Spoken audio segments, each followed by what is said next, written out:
else behind. So you go. It's the Weird Science DC Comics Absolute DC Show.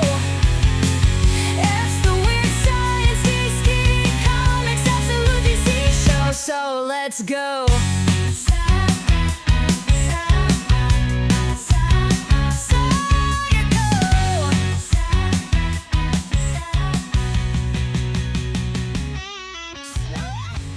Hello, everybody, and welcome back to the Weird Science DC Comics Absolute Comics show of sorts. And I'm here with my man, Gray. What up, Gray?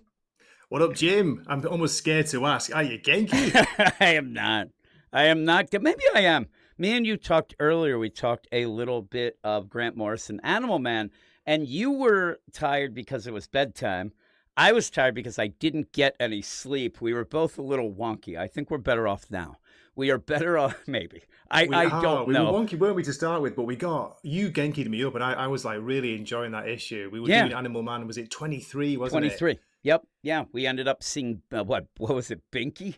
What was the Binky? Where are you now? Binky, oh my goodness, final appearance. But here we are to talk a bit of the absolute stuff. And this week we have one book, and it's Absolute Flash. Absolute Flash number 2. Before we go on, I want to let everybody know who are listening to this. Obviously, if they're listening to it live, they're already here. There, Gray. I don't know if you realize that. That's a little bit, that's like technical jargon when you're recording. Insane, it is, Jim. it's crazy, right? But this is almost like the podcast of two worlds, just like you're the AI of two worlds.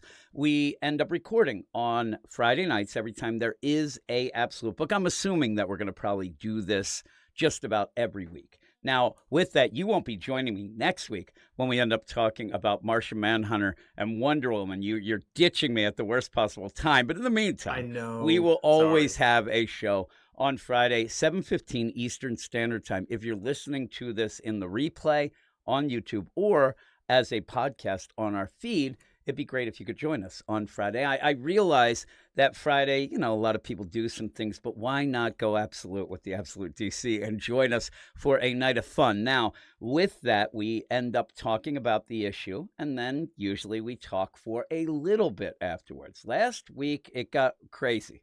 Last week, I don't know what hit me, but I was all fired up. We ended up talking for almost 4 hours afterwards as a live stream of consciousness, I think, because I was talking answer about with Jim, wasn't it? It's like 20 questions for Jim for 4 hours. The worst thing of this is that it was an ask me anything, but I was asking myself things, and then I was getting the Fear Monarch was obviously riling me up to make me keep going. Oh, it's crazy. And Fear Monarch actually says next week with the Martian Manhunter and Wonder Woman, he said, get Simon up, and he's laughing. That was the plan. The plan was to get Simon, and I wanted to, but he's actually going to visit his parents at the same time. Oh my goodness. So he can't do it either. But I did think, and we'll talk about it, but I was thinking of the idea of maybe having a pre-recorded Martian Manhunter with Simon while I'll sit in the chat and then afterwards doing live with just me with Wonder Woman. We'll figure it out. We won't end up in Fear Monarch in the chats like, what, me? Yeah, you. I'm telling you, we're like rats, aren't we? Sorry, we're like rats deserted a sinking ship. I'm not saying you're sinking, but it was the craziest deal. And as I was about to say, okay, we're gonna wrap this up or whatnot, then all of a sudden, I don't think the Beatles are that great. All right, there goes an hour. All these things that ask about hockey and stuff, and oh my goodness, it was crazy. But I will be ending up when this ends. Gray again has to leave to do Tai Chi, not Taekwondo, that I keep saying because he's not Korean. He's told me getting this it wrong morning. on purpose. He ended up saying Jim. it this morning that I'm riling you up saying that it's Taekwondo. I'm going shadow boxing, for goodness sake. That's right. That's what we all do in Japan. Like Fiona Apple. Do you remember that? She had a hit with that. She was Fiona Apple. I did used to like, but somebody needed to give her a sandwich at one point. But I'll be talking afterwards. Gray will go off to do his Taekwondo, I think he said. And then we'll end up, I'll chat with people and things like that. But we are here, obviously, to talk about the Absolute Flash. Absolute Flash number 2. It's kind of a weird deal. It's kind of weird having a newer book, second round book by itself. I don't know why it feels weird to me, but why this didn't come out last week or whatever. But I actually like having one book. We can kind of deep dive into it. And why I'm saying that is I don't think this is going to last that long. This issue is so quick. It is quick. Not a lot happens, Jim, does it? No, but again, I guess it's cool to have a Flash thing go quick. Maybe that's the play. But in the idea of it being confusing still, which it still is, I actually read this a couple times. I penciled out a 10-minute block and read it 5 times. It's very quick. It's very quick, but we'll talk about it, and it's still kind of a mystery wrapped in an enigma still, but I think I'm getting it a little more, and this is what I hope with Martian Manhunter next week. I hope that some things start to reveal themselves, not even just what is going on or the story, but the things that me and you are supposed to center on that are cool, because I think that that's what you get in this issue, more than the idea of I get the story or I see what's happening. It's more the idea, okay, it's going to center on this, let's develop that and go, and you have some kind of, I don't know, wow moments. You got to chuckle at the end. I saw some people really upset at the ending. That was really funny. I love that ending. And a lot of people ended up being real upset about the ending, and I don't know why they'd be upset. Yeah, they thought that it was going to be some big thing, and then they felt let down, they said. But we'll get to that when we get to it, because this is Absolute Flash number 2. It is part 2 of the Flash in of Two Worlds. They kind of play with that, and that's a classic Flash thing. It's written by Jeff Lemire. Art and cover by Nick Robles, colors by Adriana Lucas, letters by Tom Napolitano.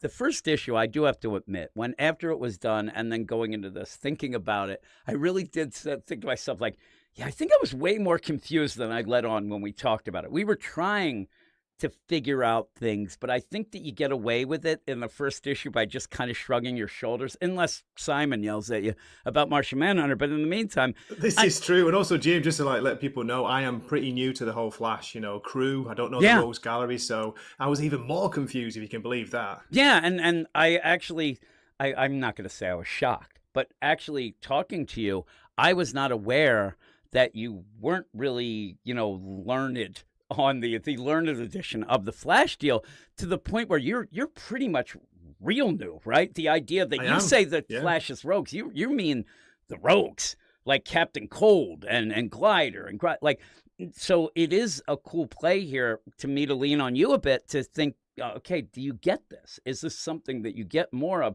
because you are real new? But the problem I think that some people are going to have in your position is not only are you desperately trying to figure out what the characters are, they're going to be different because of the absolute universe, but then it does feel like the second round of books is, I said, it's a whisper down the alley wrapped in an enigma that's also a question. It's more about the mystery than the story so far on the 3 of them, and I don't really love that. I don't love that in a new universe. I kind of want to get my bearings set and get moving. Like the other 3, even Superman struggled at the beginning, and a lot of people kind of bailed because of that. But in the meantime, you end up where you have Wally. He ended up having problems. He killed Barry, it seemed, in the first issue. But in this, you're going to have time travel. You're going to have a lot of stuff that goes on with Flash, Speed Force, but we don't really know what that means. And what happens at the beginning, he is, losing his mind. He's all upset. So some of the narration boxes of him, they're overlapping in that way that he's, starting a sentence before he finishes the other, all these things going. But it also he's plays in a big out. Panic, isn't he? Yeah, he's freaking out. He's like, you killed Barry. I killed Barry. What are we going to do? They're coming for you. It's like so much is going on. And I like the idea, though, with this, that you have in a usual superhero universe, Barry got, hit by the Speed Force, the lightning. Oh, he's not really dead.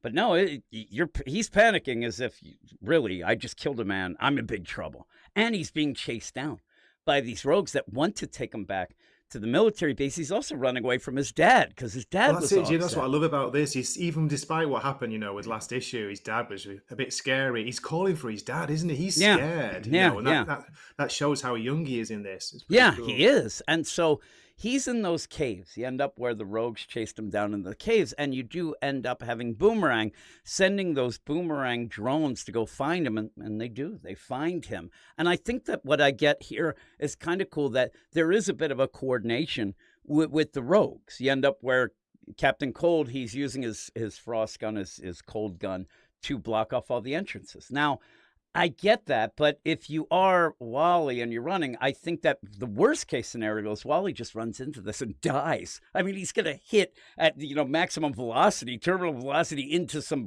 solid ice, or he just breaks through. But he does end up, hey, I'm going to close all these. Let's lead him into here. And you do end up having those boomerangs that really do look more like green arrow symbols than anything else, shooting at Wally, while you end up Glider and Jesse kind of going. And Jesse, being the younger member, kind of does seem like kind of distracted a lot and kind of just sitting there and like, hey, I told you I something's can't get wrong past here. Jesse's mask. I think I he's know kind that of mask awesome. I is love pretty it. cool. It It's is pretty crazy. cool. And you have Glider who ends up having those sticks and says, okay, I'm ready for him, almost lightsabers. And that's when Wally starts running, and he's running into these dead ends, and they're siphoning him into this opening. And they do that, and when she tries to stop him, he vibrates away. He vibrates. What's she trying to do here, Jim? Is she trying to slice him in half or what? It's weird. Because, I think she might be trying to stun him and take him down. What do these do, these light sticks? I don't know yet. And it's weird because, again, I think that maybe when she does it, she just wants him to stop or contain him. Maybe. And sure, it's Glider. She's maybe not going to kill him. No, and maybe when you see it, it's weird because you have that lightning around him, but maybe these contain him. But she thinks it's going to stop him, and it kind of doesn't. And he ends up dissipating into energy, and then zoom, zoom, zoom, and then he's over on the side. Like he got away, but he doesn't know how he really did it. And she says it a couple times. It seems like nobody gets away from me, and starts running. I do like this where Cold ends up just freezing his feet. Classic mode. Yeah, that's cool. By Cold. I mean, a lot of times they'll make like just ice and there's no friction and you'll fall, but he actually freezes the feet, even with them stuck there.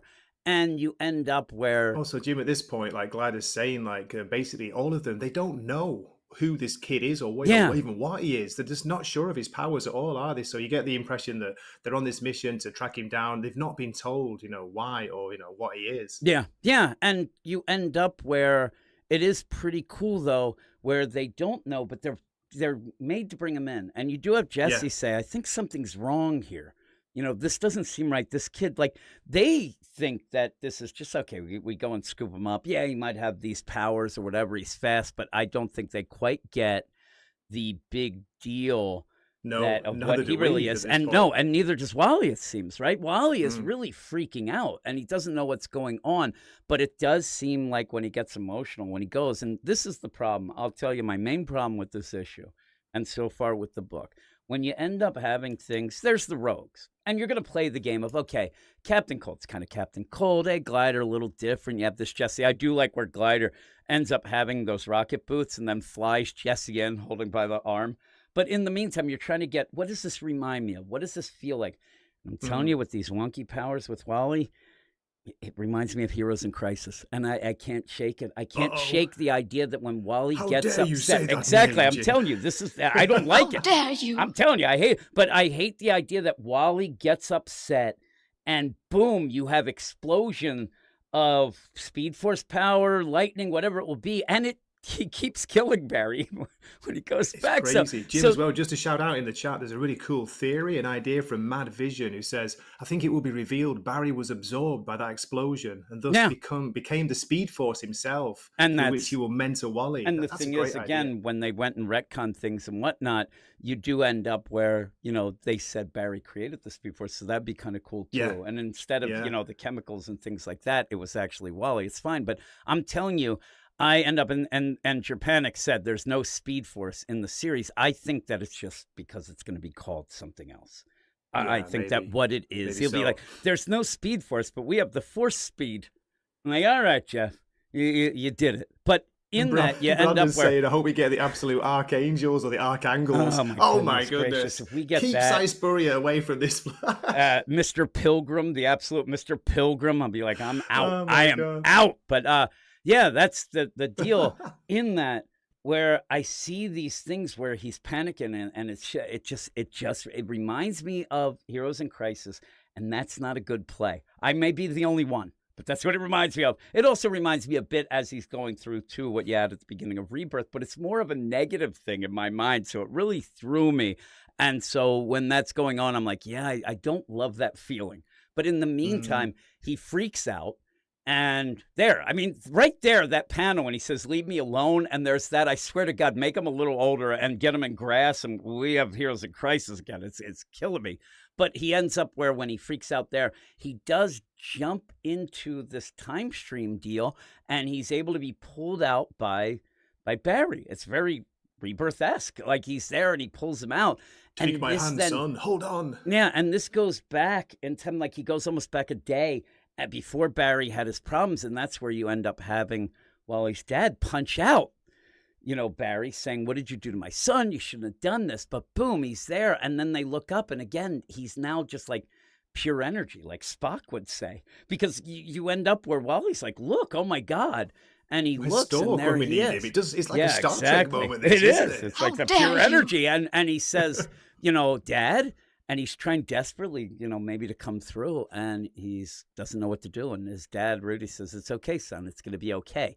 Yeah, I don't think he's real sure of that. Think he's gonna right? Be okay. I'm telling you, like the idea of that is like. But good on his dad, despite him like punching out Barry. But, he's like, he's got to support his son. He's like, don't worry, we're going to be okay. We're going to fix this. Yeah. And so all this going, he goes back. He has his dad coming, like Wally. Barry pushes the dad away kind of. And then Wally ends up and he says, focus, stay here with me. And he can't. He says, stay away, zaps Barry again. I'm telling you, I think every issue we need to zap Barry again. Like this whole play, but is this the moment where he kills him? Yeah, unwittingly, so that we saw in the first issue. We saw the aftermath of that, didn't we? Yeah. So is this the idea where this time everything is preordained? Can you change it or whatnot? Because he ends up going, and now we see it, and everything's kind of swirling around. In the meantime, he's still there, and the rogues are trying to take him down. And I really like the play of what Lemire does and thinks out the scene, especially through the art.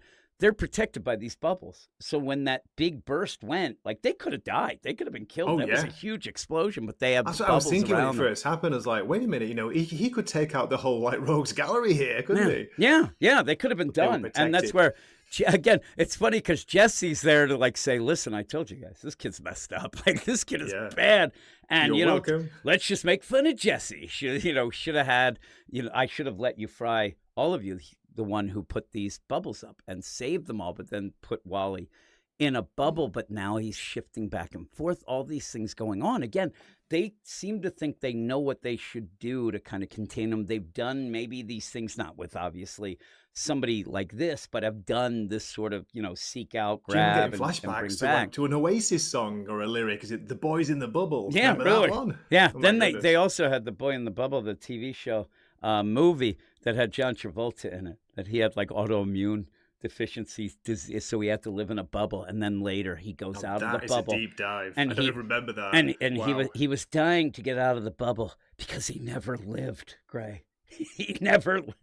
It was lame. I remember watching it. Me and you. I remember watching it. And I'm like, just stay in that bubble, dude. Like, you don't want to die. Stay in the bubble. What's the deal with the bubble? But he ends up all upset. But yeah, you end up where Wally then runs off. And this is kind of what this issue is. It's not clear how he gets out. How does he break out? He phases out, it cool, seems, right? Yeah. It seems like he ends up like, what he got, and they're yelling and get back. And it's almost spelling out letters, isn't it? Yep. That energy force as he comes out. And look at his eye, his pupil. He's got the flash. Yeah. When he says, let me out, he also looks like he's got a bit of a lazy eye. He's looking crazy. Jesse at one point says, and these are the things where I thought, okay, I kind of like this, where she says, hey, listen, this is bad. As soon as we get you back, and says, you're in this thing, you can't get out, but when we take you back, they're going to cut you open. Like, I'm not opening the bubble, but they're going to open you when we go back, just like they did with Mick Rory, who is Heatwave, who's usually one of the rogues. So that's a kind of crazy thing. And then saying that Raymond kid, which seems like it would be Firestorm. So you're mentioning other characters. That's right. I'm like, Kay oh, that's crazy. Talking about that. So okay, referenced Heatwave and Firestorm. Yeah. I don't know. So I'm new. So and Firestorm, that's a cool thing. But I hope that what this is, and Grant Morrison said, man, your favorite there. He ended up at one point, he was so mad because he loves the multiverse. He ends up having all these things. He's made a lot of the multiversal play. And then somebody will come in and offhanded, like, at the very end of a bubble, a panel, somebody will get killed, and he's like, why are you doing this? So I hope that this isn't just, oh, they already dissected Heatwave and Firestorm, that we won't get them. I hope that it's something that maybe they can save or do something with later. Yeah. But the way that Jesse's saying it to Wally, it's like, Yeah, you're gonna die. Like, don't worry about it right now. They're gonna cut you open. They're gonna try to figure things out. But again, that also shows you in this world, you have the Omega energy. It's a darker world, but it seems like the world does not understand these metas, and they're actually dissecting some to try to figure out what that means and what they are. So that's kind of a crazy thing as well that I thought was pretty cool. Mm. But you keep going, and he gets out, and I love the idea that it doesn't matter. And I'll give the Rogues a lot of credit.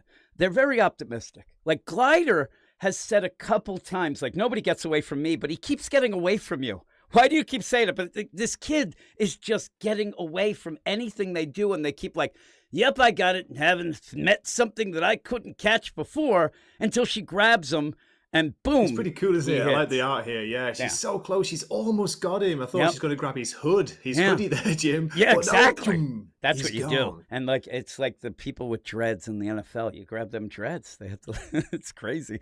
This is why heroes shouldn't wear capes. Those capes are going to Exactly. get grabbed Yeah, and they're gonna pulled. get grabbed. So he then goes, and again, this isn't him on the salt flats saying, "I'm gonna figure out what this means. I'm gonna This is him reacting and desperately trying to get away from the Rogues, desperately trying to get out of a bubble, all these things. So he is phasing at points. He is jumping in time, but I don't think he has any clue of what it means, how to do it. So that's kind of the cool thing that we see the powers and learn about him as he does, but he's then going to have to dial it back and try to figure this out eventually. And I think that it might be the case, even said before, maybe Barry does get absorbed and becomes the Speed Force and then is able to train him. Maybe the whole play of this, there's no Speed Force, but it's like a wild energy that does need to be contained and, Yeah, it's learned looking that about and way. things Yeah, like so that. far. Because at this point, Wally just starts running through time, and he's going back and seeing himself with his mom, who is dead, and his dad, and it's better times, and he's there crying. Again, he sees his mom, and that's kind of, the whole play of a Flash and His all dad's that, looking a trying to bit get it better there. back. He's looking friendlier, Yeah. younger. He's also ripped. He's Look at his arm stacked. there, Look at Jim. that arm. Like that guy's Look at got that muscles bicep. on muscles. Like holy moly, look at that guy. I thought he was a scientist. Exactly. No, And then I obviously not. think, boy, better dad than me because I ain't affording all them balloons. One balloon per kid is what I say. I have 5 kids. I can't do that. And also, I give them all those balloons, hoping at least one of them float away, and then I don't have to deal with them anymore. That is not true, maybe. But you end up where, yeah, he's there. Okay, I'm seeing things from before. I'm also back. And at this point, he's also at Barry's lab. He's all over. He is through time. He's in different areas and going through, and even says at one point, I could be a hero. I see what's coming. I'm a hero. Or there's 2 tomorrows, and one of them is dark, where I'm a villain, where he looks like he is just like a, whatever it would be, whatever you'd call Speed Force or whatever. Yeah, that is a But pretty he's cool like, image, isn't it? yeah, It looks really it's like an weird. amalgam of this power, and he's all ripped apart and ribboned and all that. And this is this is where I thought, okay, this is what I go forward with, the idea that he does have a choice, and it plays with the Flash of 2 worlds. And I thought that was cool, but Yeah. you show that, he could end up being a villain, and I don't know that he necessarily is like, oh, I do this and it makes me bad. It might be something that he's going to have to learn to control, or it's going to do it itself, because it doesn't look like you're going to ever choose to be this post-apocalyptic deal that's just being ripped apart. That might be more the Omega energy. And I said maybe the goal here is that this world is like, which is this world actually heading towards? Because the way that it kind Yeah. of plays out, it might be that second one, the dark one.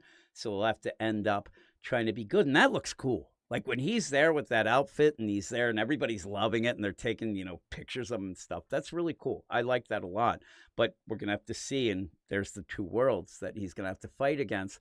And Is then he a boom. hero or is he a monster? Yeah. And Or is again, he both, Jim? It could yeah. be going on like at the same time. He could split into 2. And you could play like, I mean, we don't know Wally full out, but he seems like a good kid. He doesn't seem like Yeah. a villain. We're going to go with Wally and things like that. But is the play where he would take the death of Barry, and that might send him a real weird way, or somebody gets a hold of him and does something, because that dark one also could be the experimented on Wally and things. So I think that when you go through it, it's still not giving you like tons of story, but I do like what is going on, the little bit that we get. I think I'm grasping it a little, but I still I'm want enjoying it. I like don't mind being a little bit confused. I like being kind of dropped into a world and I've just got to, catch up and, follow it, get into it straight away. I'm enjoying it. yeah, yeah, and yeah, you end up where Japanic was saying about Martian Manhunter, the most important piece of the Rogues.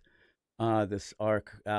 Here's the thing, and all this stuff going on with these books. And I did see somebody, our Mirror Master. I think he might mean not Martian Manhunter, so we'd have to see with Mirror Oh, Master Mirror Master, we were because they talking want about to it wait before. for I Mirror miss him, Master. Jim, Yeah, with his beer and his we end up Scottish where the accent. Mirror Master that we were talking about and In we had Animal was Man. in Animal Man, and he's just so over the top, just a He's scumbag. cool. It was pretty good. The thing Shout too, out to Fear Monarch in the chat as well. and here's the thing that I want to play out here or talk about. Somebody did get a hold of me the past couple weeks, not Simon, but somebody got a hold of me and said, "Oh, you guys are idiots. Martian Manhunter is the most important book." That's why I thought was why he was saying that. But the idea of Martian Manhunter being the most important book, and you guys, whatever. And then I said to him, if it's the most important book, why did it start as a 6-issue mini that then had to be extended? That's ridiculous. But again, I just wanted to throw that out because I know they'll listen and get mad that I mentioned that. But you end up Jim's where like all an this elephant. going, He never forgets. yeah, except until I do. But you end up where he ends up coming out of this time stream type deal. And again, we don't know, is he there? Because he seems to just be going through, and these seem like sometimes with the Flash that you're just like running through and seeing time around him and the future, past, all that. So he comes out, he's in the middle of the desert. And, we don't know how far away, but he's not that far away because it seems like Cold ends up seeing him and ends up saying, okay, I've had enough of this freak show. Let him out. And they're like, oh, no. There's no way we can't do that. We're not Are gonna you sure do you want to do this? And They're really building it up, aren't they? Yeah. Which is cool with the reveal at the and the end. big play is even then, like, it looks like he's coming out of like the stars or something in this deal, but they're like, no, we don't have any choice. Get Grodd. And I think that the cool play of this is you're doing the reverse reveal because he looks really badass and then you see that he's kind of comical. Almost Until looks you like see him, yeah. the When you Wonder just see his Twins, eyes, like feel say, he's Gleek all or smoky. yeah, It's crazy. yeah. And so when you get it, and he's just there, and it's like Gleek with the big brain out there, and almost again, if you want to go with things, kind of has the Twi'lek head of the baby that got kicked. Those Twi'lek weirdos with the DJ, the lady, and whatever. I don't know or think it's anything to do with Jim's favorite issue but ever. I know the ever. absolute But I comic so see far. that or that Daredevil with side boob. Me and you have dealt with the things together. But he comes up, and he certainly to me looks like that type of head that that baby and the DJ and that lady. But we'll see. But in the meantime, get Grodd, and Grodd's kind of like Gleek. Kind of like it would be like a Johnny Quest or the deal in Flash Gordon or no Space Ghost I meant something like that or Chimp Oh, Chimp yeah. in the Speed Racer. But yeah, that and it's kind of like okay, but it's funny because there's Grodd. He's some big dude. He's still a threat. They're still asking, should we do this? And lo and behold, you could get to the next issue, and all of a sudden he just expands, does something like that. But I hope he doesn't. I hope it's just that. I hope it stays that small size. I hope. yeah, I have a we feeling. don't know the powers, do we, Jim? He No, could be, insanely overpowered. I or think that something. it's going to be some psionic attack type thing. Yeah, that I do, and yeah. may affect all of them at one time, but they need to do it to stop Wally. Like That's why because we've got why the would they brain be deal afraid showing, of this, yeah. right? And his brain's there, and that's Grodd. He mind controls. He can jump between things at points. So that ends it. And again, I thought that it was pretty good. I thought it was pretty good. It's still not at a level where I would say somebody has to end up reading it. Like I don't think I can recommend it now or yet because because you know what happens? You recommend it, and then people start asking you questions. I don't know shit. They'll end up like, "Oh, well, what is this?" I'm Don't like, ask "I don't me. know. I'm Who's this irrelevant." Jesse? I have no idea." They're like, why'd you tell me to read it then if you don't even know? So I'm not that far yet, not quite that far, but I do like it. I thought that it was good. It's starting to open up, and I do think that you end up where if the other two books, Green Lantern and Martian Manhunter, if they kind of do this where you get something, you kind of get everything going forward. I think that these will start picking up as well. I think that the lay of the land kind of screwed it a little, where once we even got the idea of, okay, Superman's starting to move forward. And then we got these new books, and it almost felt like we're starting at square one, even though they are new books. But because of this universe and things, it did feel like, oh, man, why doesn't this pick up? We need the pace. And some people asking, like, yeah, when are we going to get the Justice League? Or when are we going to get this? When are we going to get that? The thing that worries me, though, before we give our scores, and I don't know if anybody thinks the same, but this week, if you read the Superman special, which is on our Patreon, what's it called? Spotlight. So if you want to hear me and Gabe talk about that, you can go to our Patreon, and we talk about an hour about Was that. Gabe sus, Jim? Or was Yeah, that he Gabe? was sus. And we were talking a lot about the Dan slot, but at the end, you start to get things going on in the normal universe that's now going to connect to the absolute, and things are starting to go. And lo and behold, if anybody really wants everything about the absolute stuff and what's leading to it and maybe what leads to an event, the other book this week that seems very important, Challengers of the Unknown. I do not know what they were thinking. Are you Making serious? things. Yes, you end No up in way. that. The Omega energy is there, and I'll give everybody a little synopsis very quick. The Omega energy is in these anomalies, and the Challengers end up going to investigate them, and they're sent to go do that because nobody else is available, and they usually are like the guys who, unclog toilets. I mean, it's that crazy in that book that the Challengers are so, on the side, but they go, and the Omega energy goes into them, and they start yelling, everything's absolute. I mean, at the end of this issue, they're all like in a daze saying absolute, kind of I'm gonna pointing have to to all read that it now, with the Jim. Omega Oh my issue. goodness. And then in that the member Rocky, he was not affected by the Omega energy, so he's kind of loose, but you end up He's Ultravac. Rocky in Challenges of the Unknown. I didn't know that. And then Shout he out to is. Rocky. And then you have Ultravac, who is the robot, like a death robot. He takes in the Omega energy, and then him and Rocky get taken out of time, and it's by Skeets. Skeets just shows up and grabs him out of time, and so this Omega energy is kind of contained in the past, it seems, or it might be in, they think it's the past, maybe it is the absolute, but it's crazy. I mean, it is crazy, the idea that book, not that they're not going to recap things or whatever, but again, if you want to read a really awful series that ends up with, oh my God, this might be more important, go have at it, because it's Christopher Cantwell, and that's what you get. Can't write well.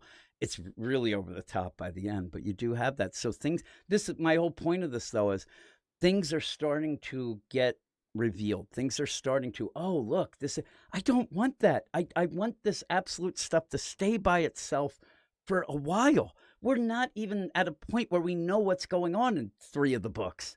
And yet they're already starting to try to connect because an event. And if this ends up being an event like at the end of the summer, it's too soon. This should be able to percolate a little. I want to get I want to get especially the if they're Justice setting up like League an absolute Justice League. You were Yeah, talking Justice about League, before. or- That's got to take time. We've Yeah. only had a couple of issues of the Flash. Exactly. Now, you could say that, oh, what's better to bring a Justice League together than a big event? But I want things to just relax a little and tell these stories and have fun and see that first meetings of things like that. And I'm telling you, I was going to do a video this week, and I still may. But the idea of what other books do we want? An absolute Aquaman, an absolute Green Arrow. Like, there's so many things where you do have like these opportunities to just relax. Absolute and fire and expand. ice, Jim. Come on, do Yeah, it. yeah, absolute fire and ice, and absolute fire and ice, and absolute Absolute Cooey nonsense. Island, where they absolutely do nothing but annoy me. That's what it was. Another book that Simon likes. But yeah, so I do want, absolute Condiment King, says Kane.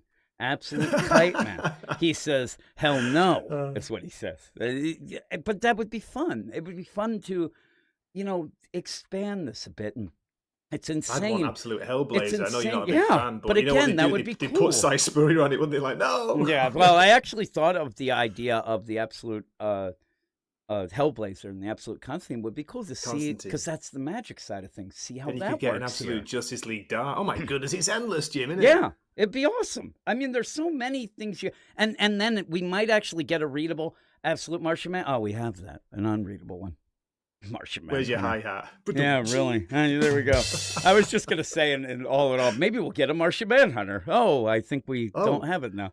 But we'll have to ask Simon. We'll just keep saying It's that. the Simon smoke, will be so Jim. The mad. smoke, Gray. What are you Yeah. talking about? God. Yeah, again, I swear, I think he didn't get what, I don't know. But maybe we redeemed ourselves this week with this book, because, Yeah, we have some things, I'm but still a dummy, Jim, and I always will be. And yeah, that's what makes me special. I think I'm proud of being a dummy. Yeah, you are special. you are very, very special. Bing bang. Oh my goodness. But what would you give this? Oh my goodness. Yeah. So love the art by Nick Robles. Got to shout that out. It was a fast issue, as we were saying before we went live. It left me wanting more, especially with that crazy reveal at the end, Jimmy. Yeah. God, come on. So I'm gonna go positive. It's great. I'm positive. I'm gonna go 8.5. I'm going 8. I'm just gonna go 8. I do have in mind that it is one of the better books I've read. And if we had Absolute Dog Welder, and that would be the best. That would be so good. Oh Or my God. Absolute Baiter. We could have all of these absolute. What's it called? What is that deal? I forgot the deal of Absolute the banger. Oh, No. it's so good. Yeah, we could have an absolute Blackpink. Bing bang. But no, Dog Welder is the greatest. Yeah, six pack. Oh, you guys are crazy. Six I pack. love it. Have you ever read that, Gray? Six pack. No. That's a book that you would like. It is Okay, I'll so check it out. over. It's then they hang out at Absolute Noonans and do absolute nonsense. Oh my God, it is so good. Absolute grind. What's it called? Oh my! Just the idea of the characters in it is so good, so good. Then Dog Welder legit is just a character that he welds dogs to people. That's his power. Don't ask about it though. It's Is this so, real? You're making this up, aren't you? No. And in the chat as well, Fearmonic. I It see is you there. so great. And Dungeon Crawler Carl said Dial H, another, and Section 8 is the deal. Section 8 is the book. I'm telling you, we ended up doing on the podcast, reviewing, and even on the Check it site, out. all of the Section 8 deal. When that came back, I didn't even know what was going on. I'm telling you, it was so good, and it's definitely up your alley. You would love it. You would really, really love it. But you have some people talking and said the setup seemed always like a storyline to me. That with Darkseid being the essence of a universe and his power from the whole play. But again. Yeah, and that's the thing, too. Mad Vision is making me giggle because it's Dog Welder with the power from an ancient Egyptian. It's like an ancient Egyptian power to weld dogs to people. Makes no damn sense. And he's got Just the like welding Moon mask. Knight. Yeah. He's got that power too. There's some really sus characters in that. I mean, all the characters are all like they'll get canceled. And I completely missed it. Yeah, it's like first appearance in September 1997. Garth Ennis, John McCrae, Steve Dillon. I wasn't reading comics then. Oh my God. It is so it's such a funny book. I was on my break, Jim. Had a break for years. Yeah. Moving to Japan. That's probably what did it. Probably. Yeah. And then they had like a DCYOU deal with it. And it was pretty fun. It was pretty fun with the deal. And I think that you would really like it. Nice. Yeah, it seems like up your alley. Because it's so wacky, it's so crazy. But you calling me wacky? Well, yes, I am saying you're wacky. Oh, Sashi, I can't even say it.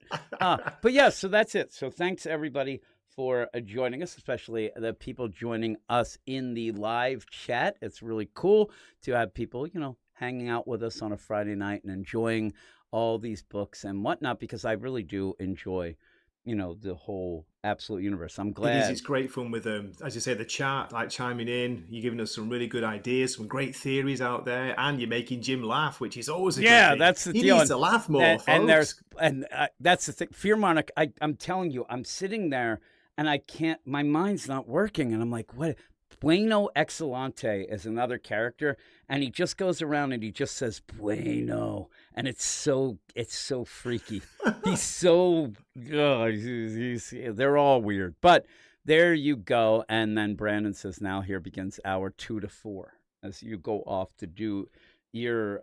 I want to make up some other. What is the martial arts? You should change it every time. Just say a different martial art each time. I was gonna. What's the martial arts that Steven Seagal does? That you do a lot of those. Dog welding. Yeah. There you go. That's what he does. I love that where he does the clotheslines and it's all defensive. I like that, but it just doesn't work. Have you seen the size of him recently? Oh my goodness. Yeah, and Brandon actually just said up until Jim talking Wonder Woman, he's been very positive lately. I'll tell everybody, and as we go out here, I will mention we do have a DC Comics podcast. We have a Marvel one, Indie, all that. We have a lot of things, early access. I'm actually kind of done this week's podcast already.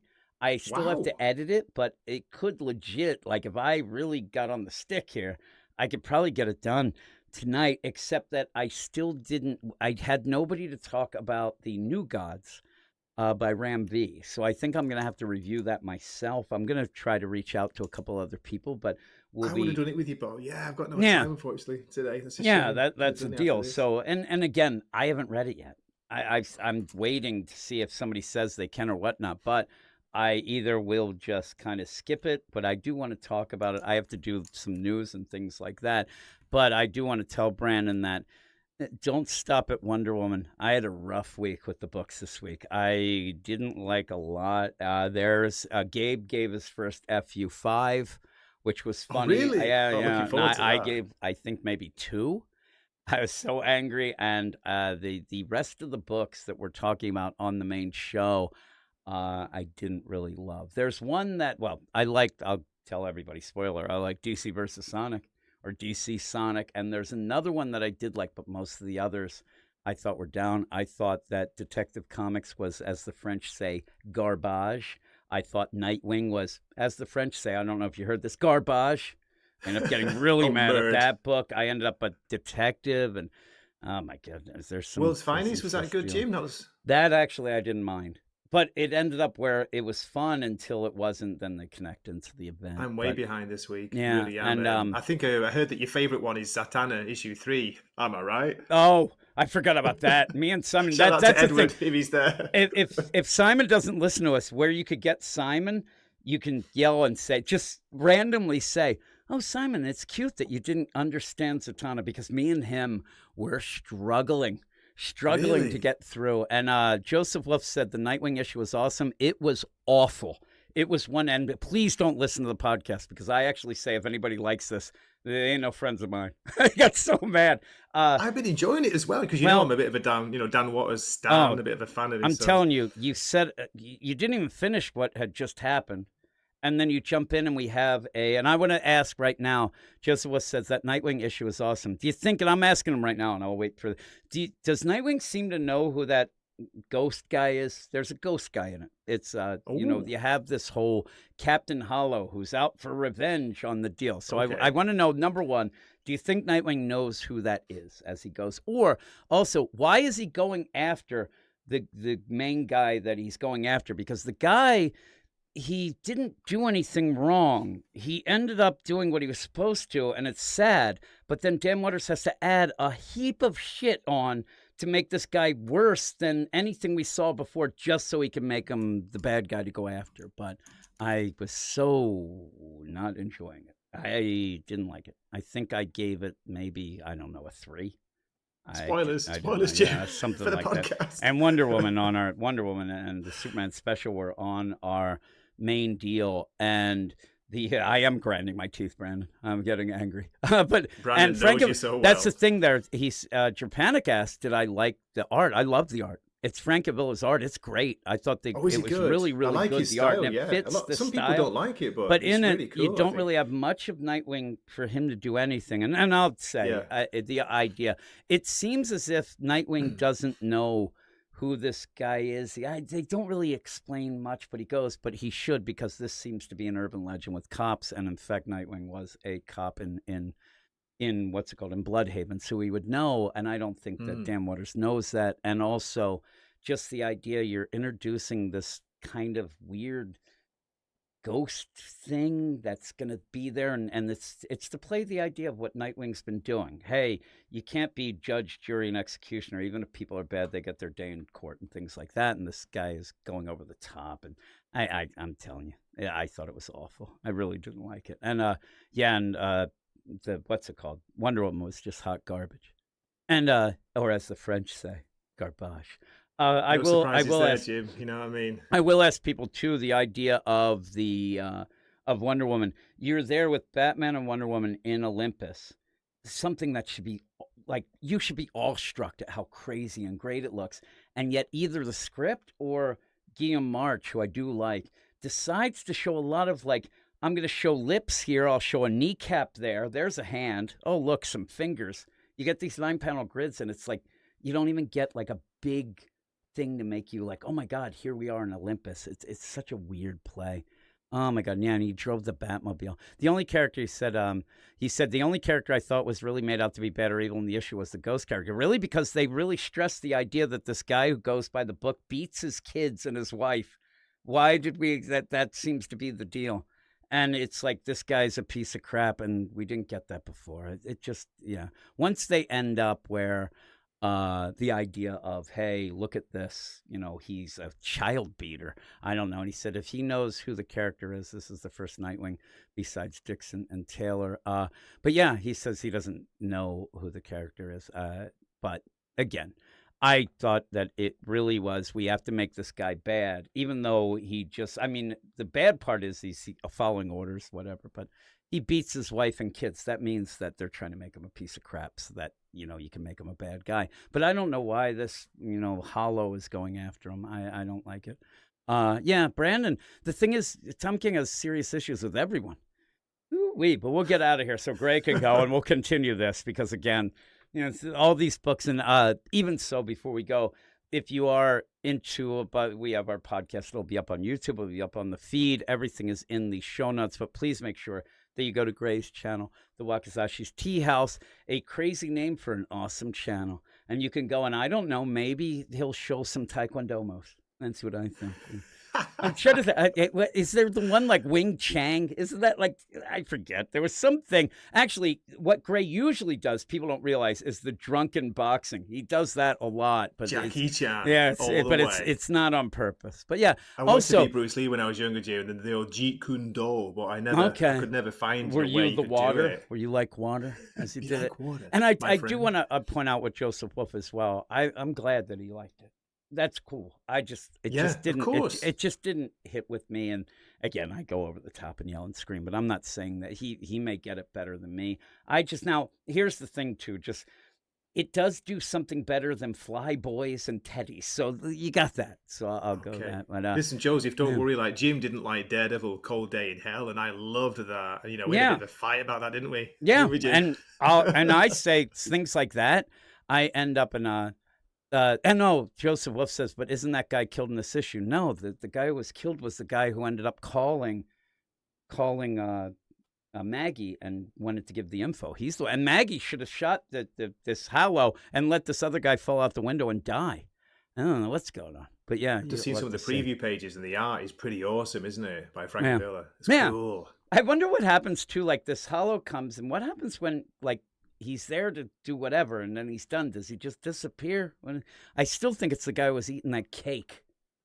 And you'll see when you read it, Gray. It's always the cake, Jim. It's always the cake. And I'll get to some questions because people are starting to ask questions, so we'll talk about that when we go. But we have Gray's song, often requested song to get out of here. But Gray will be going off to his, I'm telling you, Tai Chi. I always think the opposite. I almost said Taekwondo again, but thanks everybody, and I'll be back to talk. But for the whole deal of the podcast, this is where it ends, and we'll talk to everybody later.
All righty. I ended up where I was going to talk to you afterwards. I think I muted the song. I'm such an idiot. Yeah. Gray's mic is muted, but I saw Gray said he could stick around. I guess we went through. Gray always assumes that we're going to talk like 5 hours because I have a mush mouth and go on with it. So I don't know. But yeah, I was looking at some of the deal, and yeah, the Batgirl 6 issues in, Kane asked about that. I think it's just kind of basic, and it's kind of cool if you don't know the character. I love Cass, and it's way better than the Cass that you had in that Clone Rads Batgirls, like way better, but it's just not doing that much. It seems like maybe we'll get something going forward now. Hopefully we'll get some story, because I mean, any sort of basic deal is always the idea of Shiva and things like that. So I ended up seeing somebody, I think it might have been Fear Monarch, but somebody asked if I did read and review the Tom Taylor Rorschach book. I read the first issue and dropped it.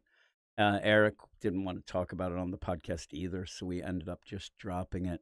And yeah, I don't know, like some of those things. And I've had so much Tom King buffoonery that I can't take it anymore. Can't take that crap anymore, so I don't, stress myself I'm out. mad of as something. hell and I can't You're take back. it anymore. It's just the idea where you have to do enough with, in the continuity stuff, and so if I can get out of doing some Tom King stuff, I do. But yeah, Jurgon asked if you're going to be doing your show tonight, Gray. I don't think so, because I say there's a group of jiu-jitsu students from Denmark who are over. Oh yeah, so you probably did say that. be going yeah. out for lunch after the training with them. My, So, yeah. I forget that Mamma it's the mia. morning there. I really forget that it's morning. How You're dare the you. time It's traveler. 9:08 a.m. Jim. And it's Saturday 8:08 morning. here. It's I will not be recording till midnight. I'm going to be leaving when you leave, and I didn't get to bed. I went to bed at like 4 last night, and then I had to get up early because we were doing the what's it called, the Grant Morrison Animal Man. So that's it. Yeah. I might actually. Oh, I still have it. I think that when we get out of here, I might play the Animal Man theme. I have it on. You the know it's deal. going to be great, Jim. Who ordered the steak? Who ordered the steak? Yeah, Brandon says Tom King doesn't care about the characters, much less the history. He does a quick Wikipedia. It's weird. I said that every time I read a book, it feels to me as if he says, like, he has these stories already in his mind, but he doesn't work them out. He's got his books seem like concepts to me. And then it's like a wow moment, like the idea of, in this week's Wonder Woman, it's Aphrodite's going to be turned on by Bruce. All right, let's go with that. Ooh, Zeus is going to end up being the fickle god he is. All right, let's go with that. And I don't think he ever nails down things. So things get really wonky at points. And one of the things I had the problems with in the Rebirth in his Batman run was he would have things and he'd say, and he would make them the biggest things. And then the next issue, they'd get completely wiped away in a way that they don't mean anything anymore, as if he's just like, I'm done with that, get it out of my... One of the things was when you had Catwoman and Batman going to talk to Talia, and the big play was they were going in I forget the country now. I always bring this up, and now I forget it, but the big play was over and over, and that was when he was Mr. Repeating Dialogue. So it was over and over the idea, once you go in, you can't get out. You're stuck there. You can't get out. You can't get out. You can't get out. Until they just do. At the end, they just leave. There's no problems, whatever. And then he does those wacky things of having, Catwoman picks up the sword for the first time and then defeats Talia, one of the deadliest trained.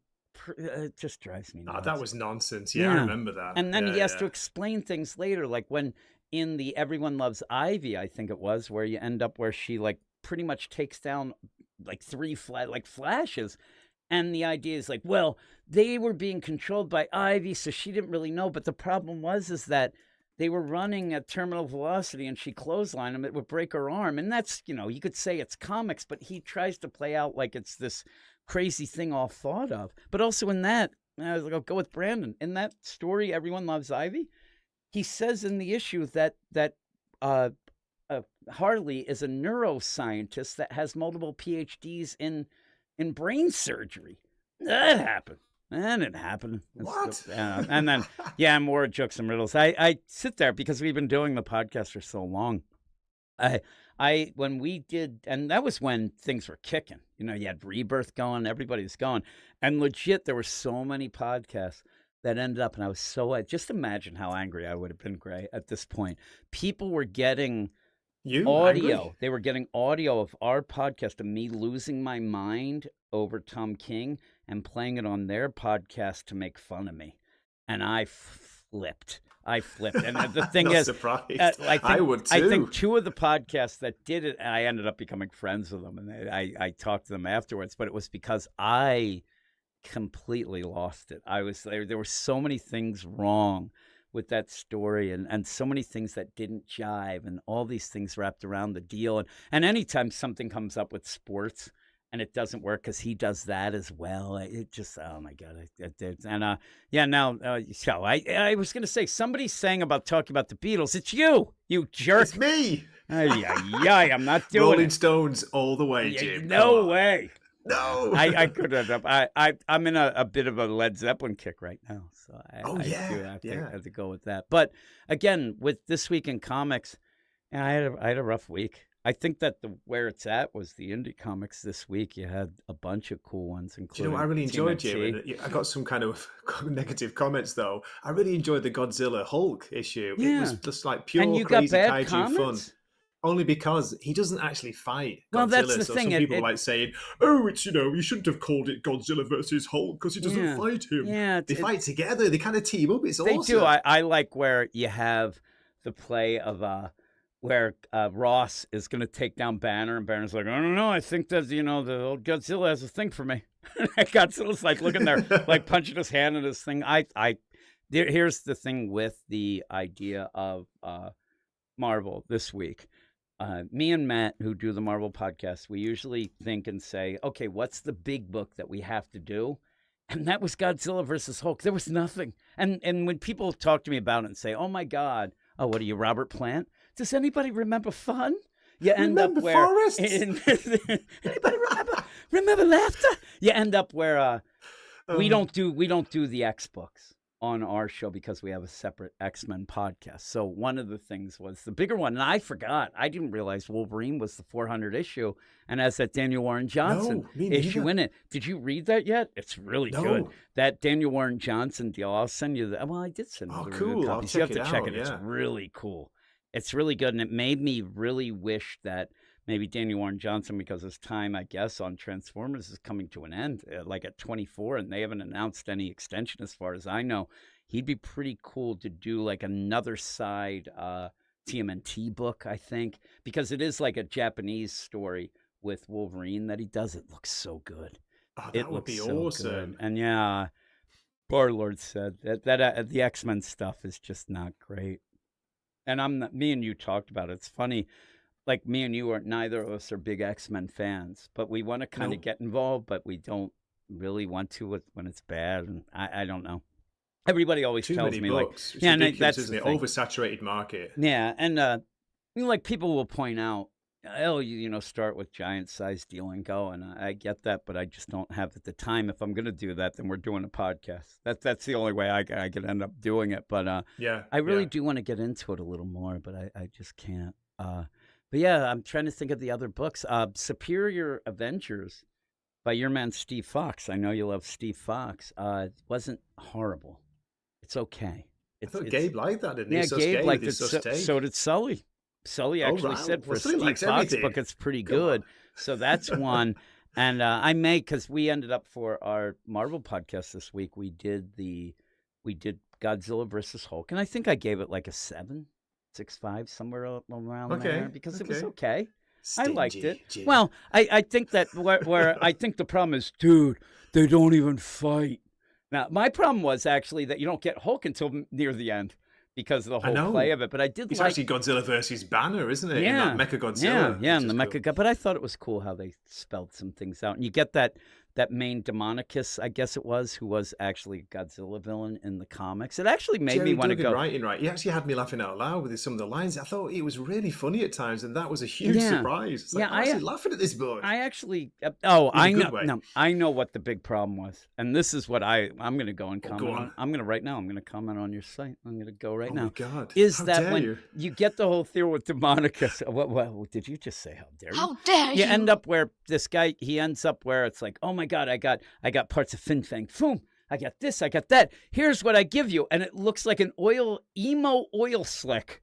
And I'm like, that is not great for a big villain that they end up manufacturing about the deal. It does, to me, if you look at it again, picture that emo hair going over the one eye, but leaving the other eye there. That's what this thing looks like, and it looked ridiculous. You're talking about Hedera. Hedera's the pollution, the smog monster, and Jim. I don't need It's Hedera. famous. Yeah, Hedera, that's not what you need to make out of that. Make something new because of what you're doing. Make it have like 20 heads. Actually, make it Ghidorah.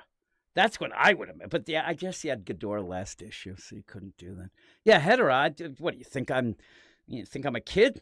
That I know this Godzilla stuff? I mean, if anything, I want Gadzuki.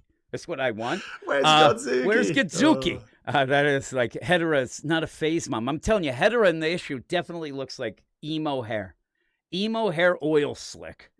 Godzilla, yeah. Godzilla, and Gadzuki. I'm telling you, Gadzuki's the best. That cartoon back in the day, I loved it. Gadzuki is like the Godzilla version of Scrappy Doo. It makes me laugh so much, Gadzuki. It's kind of annoying, but when we were kids, we loved it, didn't we, Jim? We didn't care. Yeah, I hated Scrappy Doo. Scrappy Doo. I couldn't stand Scrappy Doo. He was the Poochie. He ruined it when he joined the show. The thing, Barlord says, the thing that wows me are the eBay sales of the Daniel Warren Johnson cover for Wolverine. It's really cool. It's a really good cover.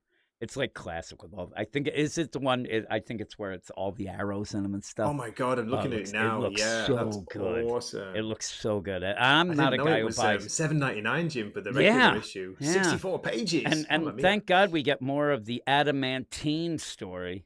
You know what this reminds me of? The regular Wolverine story with Saladin Ahmed. I'm at the point where I think that it's like, I feel like I do with the Daredevil and the 7 Deadly Sins. Like, I've had enough of this. Tell me when it's over. Yeah. And then you kind of go. Bored with the also, Wolverine one. In the second issue, or the second story in the issue, when Kane's heading out. So, see you, Kane. The idea where you have... Me too, Jim. Sorry, I'm going to have to bounce. I'm going to go in a minute, too. Thanks a million. Yep. Keep him talking, folks. Get out of here, Gray. You don't even get to hear Animal Man. Yeah, I'll be... yeah. So... Barlord said he doesn't even read the book. I'm not one who collects covers, but boy, that Daniel Warren Johnson cover looked awesome. But just as an aside, like some of the things that I'm probably going to go and read right now. I got to read Conan, which I hear is really, really good. And Dungeon Crawler Carl said Laura Kinney next issue has Gabby on the cover, but I bet it's a fake out. If Gabby's in, I'll read it. I love Gabby so much. But yeah, I also Flash Gordon was pretty cool. I'm gonna read that, and TMNT that I kind of paged through, but haven't read yet. I want to read that as well. And Redcoat looks awesome, and I really like that as well. There's a bunch of good indie stuff this week. So if you haven't read some of that stuff, and if you're not reading like Conan, it's like at issue 20 or so, but it's well worth catching up on that. Space Ghost really cool. Flash Gordon, stuff like that. I almost said a curse word. Oh my goodness. Yeah, and Barlord said Johns was pushing Redcoat hard for a month. It's what I looked. I didn't read it. I was paging through it, and it looked awesome. And JBR, actually, I saw you said that, I think, earlier. I'm sorry. Somebody did, about the expectations for the books of Superman Summer. Here's the thing, and when me and Gabe ended up doing, Gabe and me did the Superman Summer special, it felt weird. Like, it felt that book wasn't really getting things off to a start. It felt like, okay, well, you're kind of putting this in position. You're kind of having the wedding and things like that. And he said, and I think he might be onto something, that maybe you separate those and have them as like free issues for Superman Day and things, and then get going, because it kind of pulled me back a bit for the overall excitement. But I am looking forward. Here's the thing, too. And he says, cover the real breaking news, Jim. Marvel swimsuit returns. I may actually talk about that at the beginning of the Marvel podcast, because I got to find some stuff. But with the Summer of Superman, I think it's going to be pretty cool. And the deal with Dan Slott's story in this special, I thought was okay until he starts doing where Superman like almost breaks the fourth wall to give us a lecture about global warming. And the thing is, even if you agree with what he's saying, it was weird. And I hope that he tells a story, because I thought some of the stuff, though it was kind of basic throughout the whole deal, I thought he had a good voice for the characters until he did that. And it was weird. And having the idea of this superstorm that looked like it was from the rift that you end up with Validus, but then it's not. And it's just, I'm worried. But I'm still looking. I thought it was okay.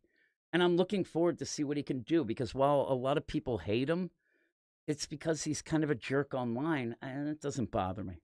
It does, but it doesn't. I think it's stupid for what he does. He's blocked me or whatever, but I'm looking forward to that. But I get a bad deal, and if you do listen to or watch the aficionados, Brandon, or not, what's it called? Dylan has to explain things to me a lot. I just saw Brandon's name pop up.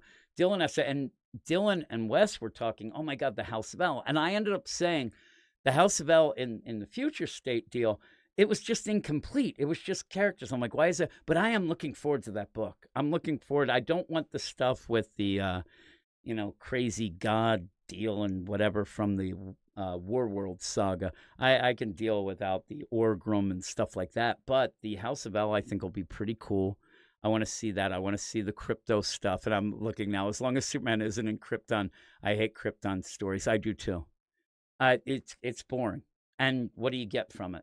It blows up. That's what you get. So I don't like those either. That one, was it Venditti that did that Krypton deal? And oh my God, that was boring as hell. I read like two issues and I was asleep the whole time. But I am looking forward to the Superman stuff. I think Joshua Williamson is doing really well. I know that some people are against Mark Waid and all that, him taking over Action Comics, but I'm looking forward to that. And my whole play with all these things, and people want to argue sometimes with me about who they like, or they're not going to support this guy or whatnot. That's up to everybody to do on their own. You don't have to read stuff if you don't want to, but if you want to hear what happened, I'll be reading it and talking, because I kind of do it.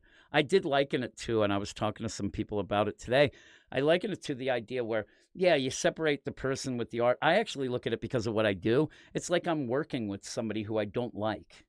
I still have to work with them. I still have to, go to work every day. I'm not going to quit my job because this guy's an asshole.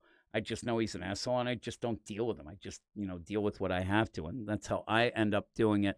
And I'm kind of dungeon crawler, Carl. I end up where I know who writes the books, but I go with the idea they're writing, because there's some people who are like gems.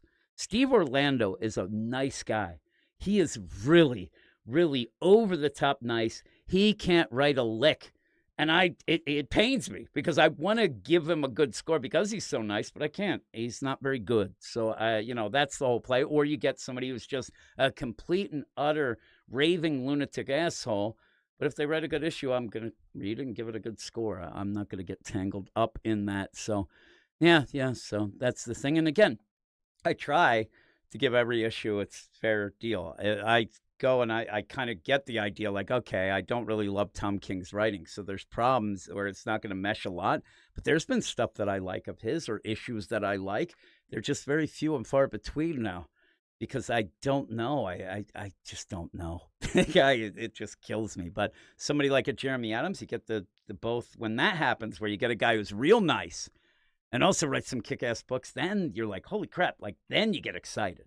And that's when you go and support somebody who, and here's the thing. Here's my deal. And they gave Steve Orlando the Sweet Paprika spinoff. I'm telling you, I would review his Justice League of America in Rebirth and his Supergirl.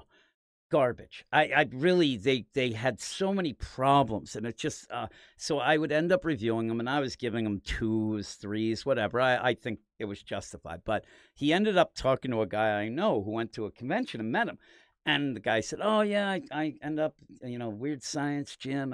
And Steve Orlando said, tell Jim that when I get up on a Wednesday morning, I think it was still Wednesday at that point as well, said I get up on a Wednesday morning and I have to pour myself a glass of wine before I read his reviews. I'm like, that is the funniest thing I ever heard. And then I ended up reaching out and saying, oh, sorry about that, but I didn't like him.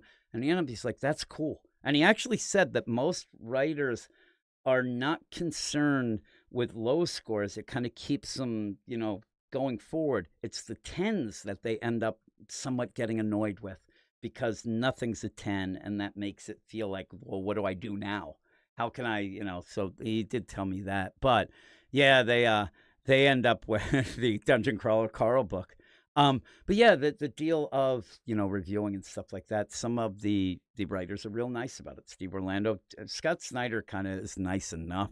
He ends up getting a hold of people, but I think he's trying to finagle them at points. Uh, but yeah, I keep saying every time I get on these things and we're talking or whatnot, I keep saying to people I'm going to start doing written reviews. I do not think I'm going to do that. And JBR says DC needs some new creative teams for Wonder Woman and Flash. And I agree 100%. Those two books need it. And I think that what they have to do is really, buckle down and say, listen, any character that's in the Justice League, these are big characters. You can't have books that become niche books, and Flash especially. You can't have the Flash be something where a select few like it because nobody understands it. You just can't. That's where you get Seisberg and have him do his Hellblazer. Or you end up having him, hey, you want to do, I don't know, whatever damn book that's a side character. You can't make those. You can take risks with those characters. You can't take them with Flash and Wonder Woman. You need to just, with the landscape now, you got to do the basic stuff good and then start experimenting other places. It does remind me, way back I heard a quote from Jimi Hendrix, it was, who they said, oh man, you probably are great at guitar because you didn't pay any attention to the rules and you just did. And he said, no, I'm like this because I know the rules. And then because of that, I know how to expand on them. It's the same. You got to get the Justice League books down.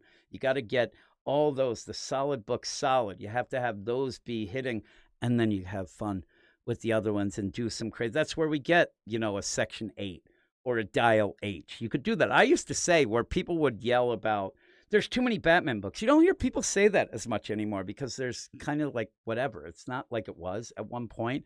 But I used to say, like, people would say, oh man, there's too many Batman books. And I'd say, well, what are your other favorite books? And the guy's like, oh, I like Amethyst. I'm like, the only reason you're getting an Amethyst book is because there's too many Batman. They're making the money on the top end there, so you can have your bull crap. So I end up, that is a Jim fact, it is. And again, I like having different books as long as if there's 800 Batman books, just make them different. Make them something different with each. But boy, New 52 at one point, I swear. And then even, throughout all that, there were times when you legit had 7 Batman books in a month, and it was crazy. They have expanded a bit, but when you get the dark, when you get the Black Label, you do tend to get a lot of Batman. It was at one point, Black Label should have been called the Batman and Harley label at one point, but I do like those. Yeah, and it says, David says, I used to have my LCS pull every Bat title for me. I love Batman.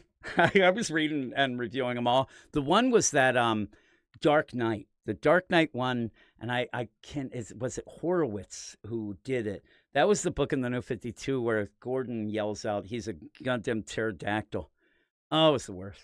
It was really bad. And I swear to God, thinking back at that, I was reviewing that. That was the one I ended up getting the short end of the stick. And I had to review it when it came out. And every story seemed to hinge on Clayface to me, where oh my God, it's Clayface. It's Clayface. It was so crazy.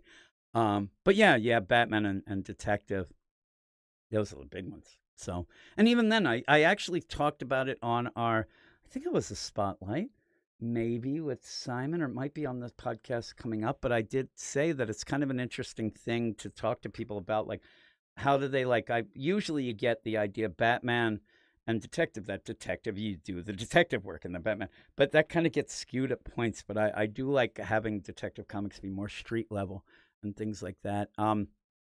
Jagron 2 says, so Jim, do you read Green Lantern or have you in the past much? I'm debating picking up Green Lantern Sinestro Corps War Absolute Edition. Think that it's worth picking up. It's really good. I haven't read a ton. Green Lantern's one of the characters that I know people get mad, but it's not my favorite. That's kind of why I liked when I did the show with Eric. It was good because he liked a lot of things that I didn't. We kind of combined. But Sinestro Corps War is great. You can't go wrong with that. It's really, really good. So I would get that. And D.B. Cooper. Yeah, exactly. What Paul McCartney said? Oh, it's Clayface. Oh my God, Clayface. Oh, it's Clayface. I love when you get all the different Clayfaces. We just had that. I forget what book was it. Was it It was the Harley book where they had all the Clayfaces, and a lot of them are dead, and they shouldn't be around. But there's so many Clayfaces. One being Cassius Clay, which makes me laugh.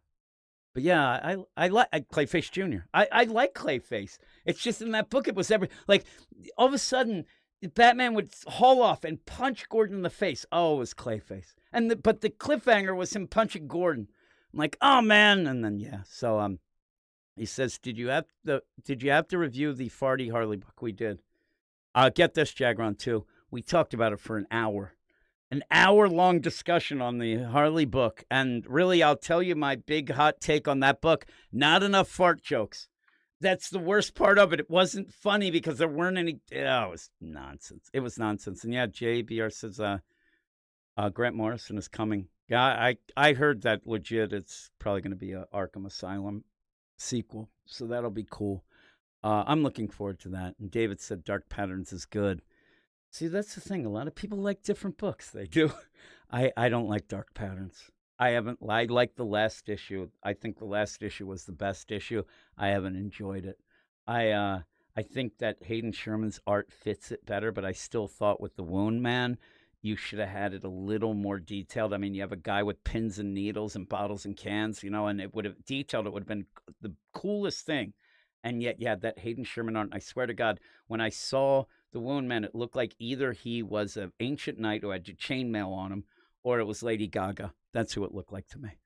Hayden Sherman's going on with the art, but I think this Scarface story is a little better. I just wasn't really enjoying it. And so it says, think I should push West tomorrow with bribing to have Doc review Gotham City Sirens Volume 2.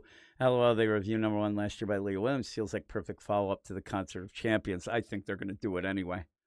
And I actually asked Wes today because we record our thing together, and I said, like, what is the book with Doc? And he never did give it to me because there's some weird books this week. But yeah, we ended up too. We reviewed every issue of Gotham City Sirens, and that was not really good. Not really good at all. Remember the great thing in the Tom King deal when it was the big play where Gordon grabbed that bat that was like worth all that money and went up and destroyed the bat signal, and how ridiculous that was? Or when Penguin was in the bat cave talking about how he had sex with penguins, and then he was talking things with Alfred. That was great, wasn't it? It was so fun. And yeah, and yeah.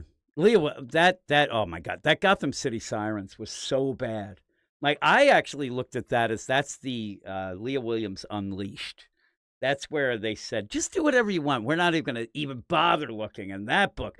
Just the idea, and Jagron too, the idea that it's the setup is, the old West Dude Ranch 2 minutes out of Gotham, as if Gotham is anywhere near anything like that. I hate when they do that. I mean, Gotham's pretty much, the deal of New York. Sometimes they say even Philadelphia, between New Jersey, whatever. There ain't no Dude Ranch. You're not anywhere near that. The Old West, the Old East.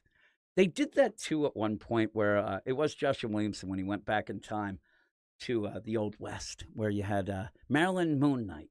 What happened to her? I saw when that first issue came out with her, somebody got on Twitter and was like, did you hear they announced a Marilyn Moon Knight issue or a series? And people are like, oh my God, that's awesome. I'm like, what? What are you talking about? But yeah, Jagron says you can call him Lane. I'm telling you, I say it different each time, but I like the name. So Lane, yes. And like I said, I think what you do is, this is my theory, don't push them towards the Gotham City Sirens. They will do that anyway, and I have your back, because lo and behold, when me and Wes do talk on our thing, it's either Thursday or Friday. And when that happens, Wes at times hasn't read a lot of the really bad issues, and I'm the one who kind of pushes them a lot of times. Even when I'm on the aficionados, you see that I'll say, sorry, Doc, I ended up screwing you over. I will push them towards the Gotham City Sirens. So when I say that, that's so you start pushing them to something else even worse. Like, let's figure out the real bad things, because that's going to be awful, but it's going to be bad enough that you go with. We got to get something out of that will drive them both insane. So, yeah. He says, I'll have to just try to email you more. I stopped a couple. Yeah, you used to email me a lot, you son of a gun. But yeah, so all this going on, and all the things going, I'm going to go off. I'm going to do some stuff for the podcast, our DC Comics podcast. I will have a news section on it, and I'm going to try to dig up some things. And I do have some some rumors about that Grant Morrison thing. A guy was sending me stuff when we started, and he seems to know a couple things going on. There, there's Matt Fisher. I was wondering if he was going to ask me some things. He says, "Hello, Newman." I actually went and rewatched a bit. See, this is what gets me. See, now I'm going to start talking about Seinfeld and stuff. I just ended up where yeah, that's the thing. Fear Monarch's like, yeah, right. I will be leaving. I end up where I do have to feed my dog. I'm telling you, last week, my dog was so angry at me. She was sitting here just staring at me like, you son of a bitch. I swear she was so angry. Though I did have a story this week that it's kind of crazy. And Fear Monarch, Seinfeld rewatch is great. And when you go back and watch it again, watch it in the vein of how many times in a episode would people nowadays try to cancel it? And the answer is infinite. It's so funny when you end up where you're watching it and you're like, oh man, this would get so many people angry. Yeah, conjugal penguins. That was one of the few things that I like to just really rip into Eric about while we do our podcast, because it would drive him nuts. I really like that. And yes, Seinfeld. I was afraid Barlord said Seinfeld holds up. I was really afraid it wouldn't. I really was afraid that I would watch it again and think, yeah, it's real dated or whatever. It holds up. It holds up. What other things can I point out? Everybody should go watch David Letterman's online whatever video show, whatever that thing is, where you have Caitlin Clark, the basketball player, on the last issue. Was really good. And yes, indeed, I do like the WNBA, so everybody can laugh at me. I was thinking of starting a WNBA podcast this year, only because then everybody, you can laugh at me. I'm telling you, laugh at all. You look at the videos about, they go through the roof. Holy moly. Yeah, King of the Hill did age like wine. There's some things that age like milk, though, and some of those are the things. So what is your 3 most anticipated comics for next week? And Lane, you're not going to get me going. I didn't look yet. I'll have my preview show on Monday. See, that's the way you play the game, right? Mackinac Peaches. This is the thing. The funny thing is Matt puts these things, and it confuses me enough that you can see I'm jumping from one thing to the other. Forget what I was talking about. It's the worst. It's the worst, though. Oh, I know. Here's 2 stories. Number one, I've said this before on some of the things, but if you don't know, I have jury duty coming up, and I'm pissed. I don't know what to do. Again, if I go and do jury duty, and I get in some murder trial, and I'm gone for months, I don't know what's happening. Everything gets shut down. They are baiting me in a good way. But yeah, I have jury duty coming out. I also where we are redoing the house. My son's redoing the house, and he had a dog. And about 3-4 years ago, and the dog ended up, unfortunately, we had to put the dog down because she had cancer. And he was digging up the yard and accidentally dug up the dog. It was the worst. It was the worst. Oh, it really threw him. Yeah, Fear Mark. I said, I don't know what to do if I tried to get out of it. I mean, I have the thing here. There's the paper where I have to fill up. But you go online, and it's in Pennsylvania. I don't know how they do it everywhere else. But I end up going in, and I have to go online and put it in. It's like, what's your favorite TV show? What books have you read? Do you enjoy podcasts? I'm like, what is this? What is this? And ask me anything. And I end up thinking, okay, if I put the true crime stuff, that's going to tell them that I think that I know more than I should, and I'm going to be a jerk. So I put that. That seemed to get me right in. So now I got to go with the deal. I got to end up where I go in and I lose my mind or something. But I did think, like, if I do something to get kicked off, do I get in trouble then? Like, I don't want to end up where I'm in contempt of court or anything. I did look that if you end up not going, you can get fined up to $500. And I'm telling you, I hate being around people so much that $500 doesn't seem like that bad a deal. Also up to 10 days in jail. I don't know. I don't think they'll put me in jail, but whatever. I wouldn't survive. I wouldn't survive, so I can't do that. I did see where Jay says, Jim, how long are you a DC fan? You started with the New 52, and I did start with the New 52. I ended up reading, and it was not the continuity change. It was the number ones. It was easy to jump on. And so the guy, Eric, that I work with, he was telling me about older things. He stopped reading at the New 52. He was one of the guys who didn't like the continuity change, was pissed. But he was telling me, and lo and behold, if you want to know the day that I really started reading comics, it's the day when they announced that Alan Scott was gay. So it wasn't even the beginning of the New 52. It was when that round of books came out with Earth 2. So they announced it, and I was working with Eric. I'd only been working like a day or two with him, and he had tons of these Green Lantern shirts and things like that. So people knew what that was and whatnot, and they would come into work, and they kept saying, "Oh, I hear your Green Lantern's gay." And then his response then was, and it was funny, it was almost like a Bubba Shrimp type thing from Forrest Gump. He'd go, "Oh, which one?" And then he'd turn to me and go, "I say that because there's a bunch of Green Lanterns." And then the next person, "I say that." And he kept saying it. I'm like, "All right, I'm biting. What's going on?" And then for the next week, like almost a week, he just sat there and talked to me all day about, and now I'll tell you about Kyle Rayner, my favorite. And he just went through all these things. And then I went home and I started, I'll tell you, I mean, I started going on some, what did you have at that point? You didn't have a really good way of grabbing stuff. You had the file sharing stuff like Napsters and things like that. And I did grab a couple books to try to see what it was. And then I ended up going to the comic store in town to do it. And so, yeah, I ended up where I really, really enjoyed it. And Matt says he'd like to help with the New 52 show. That would be awesome. And I'll get a hold of you. Or I'll give you and really, if you want to email me, just start off just weirdsciencedccomics@gmail.com. Now, we have a New 52 review show that we're almost done. It stopped. It ended up where it's on hiatus, but we were almost done the first round of books, like the first full round of 52 books. And then we were going to continue, but things ended up. The Hampter. Yeah, I'm telling you, at the one point where I was grabbing some things, they were more like omnibuses and things like that. I didn't know what to look up, but lo and behold, when I went to buy the books, and Lane says, "No wonder I didn't like Green Lantern." It is funny that he was just on and on and on, but it was fun, and it passed the time. And then again, that was, I think we were working like 12 hours. So I think that's why we have long podcasts. Of course, we're used to talking all day. But I went to the comic store that we have in town. I talked about this last week, but it's only open like 3 days a week, and the guy's kind of lame and it doesn't pay his bills. But I ended up where I went, and it was that the crazy thing when I first started reading, it was that other round. But then when I grabbed issues, I didn't understand the Zero issues had just come out. And I thought you had to start with 0 because 0 and then 1. And that screwed me up a bit. But I ended up where I did go, the deal. I did end up, what's it called? Getting Aquaman was the first book I read, and it blew my mind. I really, really liked it.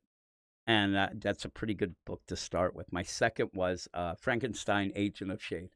And I really liked that, Jeff Lemire. And that's when I kind of liked him. But yeah, he says it's all on the up. Yeah, all this stuff is on the up now. And also, Matt says somehow Bart put this tattoo on my butt. And actually, when I said that, when people would come in and say, "Hey, I saw your Green Lantern's gay." "Oh, which one?" And then would turn to me and say, "It's the guy." It actually reminded me of Nelson when they had the pool and Bart was on the roof and he's like, "Your epidermis is showing." He's like, "Really, it's true because it means his hair," or whatever. That's what it reminded me of. And then you have, and Lane says, "Did you see my question earlier before you go about absolute universe general question?" I didn't, so repeat it. Tell me what it was again, and then we'll go through that. And yeah, Barlord said he hated the 0 issues. Just make it the next issue. I know. And that's the thing. I know that when people don't like renumberings and things as well, because they have that all set up or whatnot, but sometimes you kind of need it. Though I did everybody remember the WTF covers? Nonsense. Also, I mean, when we started the site, because I started reading and we read for a while, and legit, I think one of the things that did help us, maybe, I don't know what people would think, but we didn't even start the podcast for like 3 years after we even started the site and reviewed stuff because we didn't think we were ready. We wanted to kind of get that all down before. But what really took our site, what ended up making it kind of take off, was the Villains Month. That was because we reviewed every single Villains Month issue, and not everybody was doing that, and it ended up kind of getting us kind of a little play. When we first started, I still have, and you want to see it here how crazy? I talked about how crazy I was last week, but I legit, where when we started the site, and then again when we started the podcast, I do have a a document on my computer that actually has the things of what people said about us. Like, I actually have guys, and it would tell me, like, this is what they are on Twitter. Some are not around anymore, but whatever. But guys from other podcasts, things that I have, like a list. I have the list. I'm marking it off in lipstick when I go down it. There was a lot of people who were real jerks, and that's why I do try, if I can, to help people, even though I'm not necessarily the nicest guy on the block. But I realize how hard it is. And that's why also, I mean, even when you have Matt say about joining me or whatever, I'm always for anybody joining in and doing shows and things like that, because it's cool. And sometimes the people, no, everybody's like, they're nervous about things and they're like, oh my God, I won't be able to do it. But it's very easy. You just have to have the opportunity. And sometimes it's hard to start yourself, and you get discouraged and you don't have the thing going. And I'm not saying we're anything huge or whatever, but I hope that people do enjoy the stuff we do, and it's not that hard. Jay said the top 3 favorite and less favorite characters in DC. I expect hot takes at DC. Here's the thing, though. It's not a hot take, but I do like, people seem to be against Damian, who I love. But again, I'll even go with the idea. My favorite Green Lantern is Guy Gardner. My favorite Robin is Dick Grayson, but then it's Damian, because I like asshole characters. I'll tell you one of my least favorite characters. He's not even that crazy. I do not like Constantine, and I don't like the magic side of things at all. I don't like the dark universe. And Constantine, I don't know. I just don't like him. But my favorite characters, he says, what is your top 3 favorite and least favorite characters? My favorite character of all time is Dick Grayson, all iterations, because I think he's great. I love him. But I also really love Animal Man, and I really like, me and Gray are going through the Grant Morrison Animal Man. I've already read through it before. And really, if you want to go read something where you're like, oh, I really want to read a classic run of something, but they're always too long and things like that, Animal Man's great. The Grant Morrison is great, and it's not that long.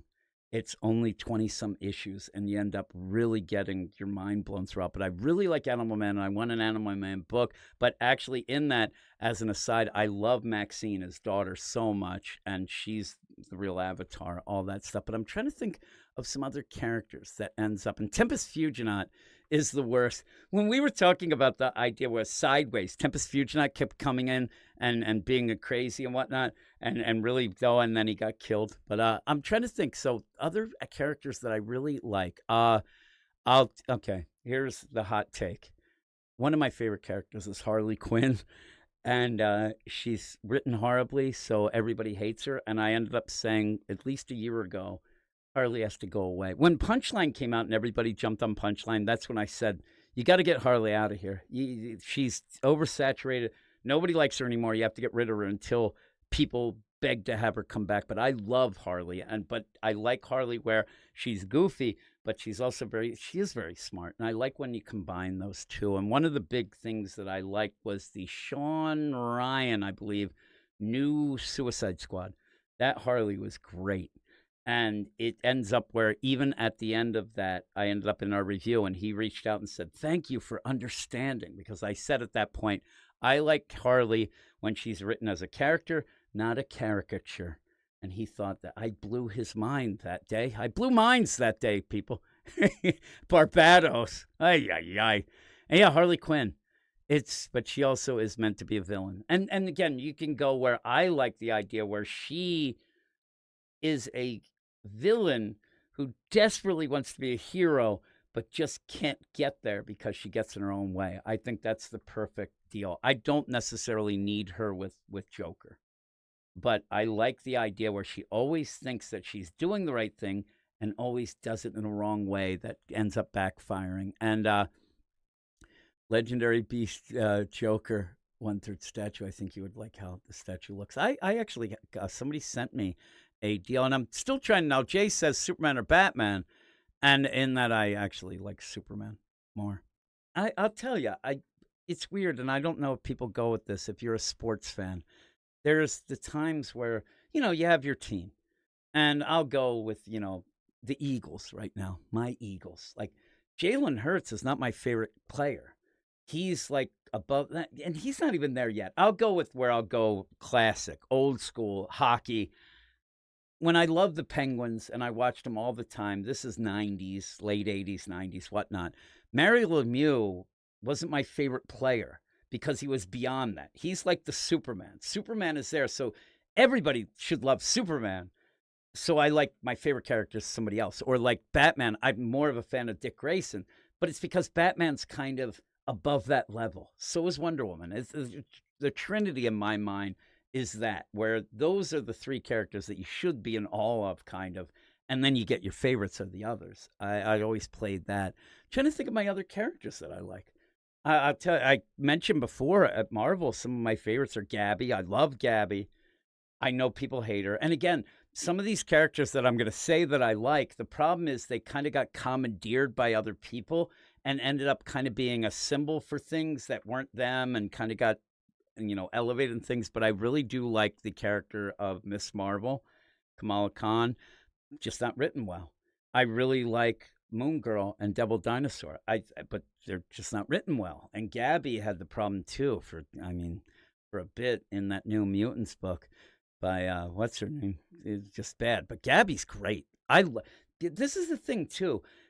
I think if you like Gabby, then you best damn well like Damien, because they remind me of the same thing. Even a Cassandra Cain. I like characters that are kind of damaged like that. They're interesting. That makes them interesting because they have to go past that to be heroes, and they do. That's why I like Guy Gardner. Guy Gardner's an asshole. He's a complete asshole, but he'll be there for everyone. And he's more of a hero in my mind then. Like Guy, you would think would just skedaddle. He'd get out. But no, and even if he wants to get in the fight because he wants people to praise him, that's more interesting to me than just somebody who's like, I have to be good and it's me and whatever. You really get these characters that have these backstories of, they weren't accepted and they're just looking for families. And it just always works for me.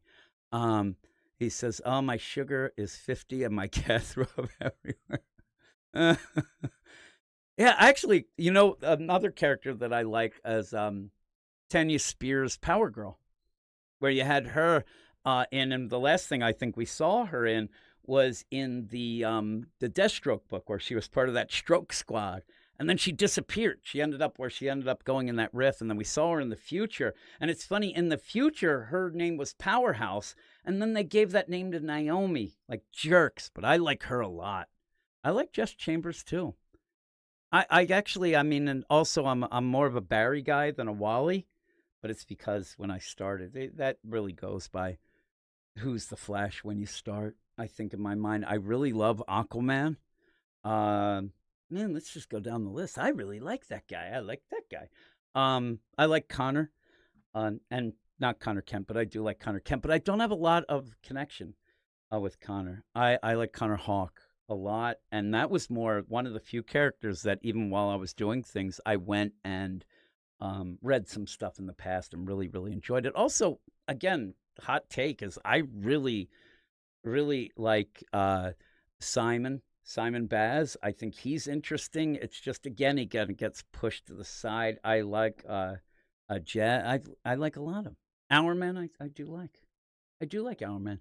It's bad because I think back in college they called me Minuteman. They did.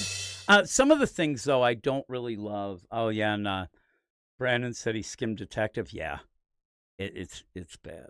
It's bad in the way that none of the story made sense. Now, if you're listening and you end up in the chat, if you read Detective, at the beginning of Detective, you end up where Batman, he's there with Scarlet. The building's on fire. Oh, crap, we got to get out of here. But then he says, the smell of that perfume, right? And he says this weird thing where he says in a thing, how dare they make me think that it's my mom coming back from the dead or survived, who is this Asma. And I swear to God, when I read that, I'm like, do you really think that anybody thought that it was Martha back from the dead or survived all that? I mean, Batman says it as if everybody was guessing that it was really Martha. Nobody was guessing that. And right then, and it's like the first page. And I thought, oh my God, this guy does not have any clue of what he was doing with this story if he thinks that we thought it was Martha just because of perfume. Holy cripes. And then in that, when you end up having where Scarlet and her mom was also, again, this is spoilers, but her mom was, and really, why, what does it matter? Because it spoils something that makes no damn sense. You end up where the mom was also the scientist working with her, but she might not know, and then all this, and then you did this, and then she's connected with this group of, none of it makes sense. None of it makes sense. And then all of a sudden they're like, oh no, the word out on the street is that this prison is connected. Suddenly a bunch of men in black go to this prison because they say, oh, we got to get the blood from these kids. Why?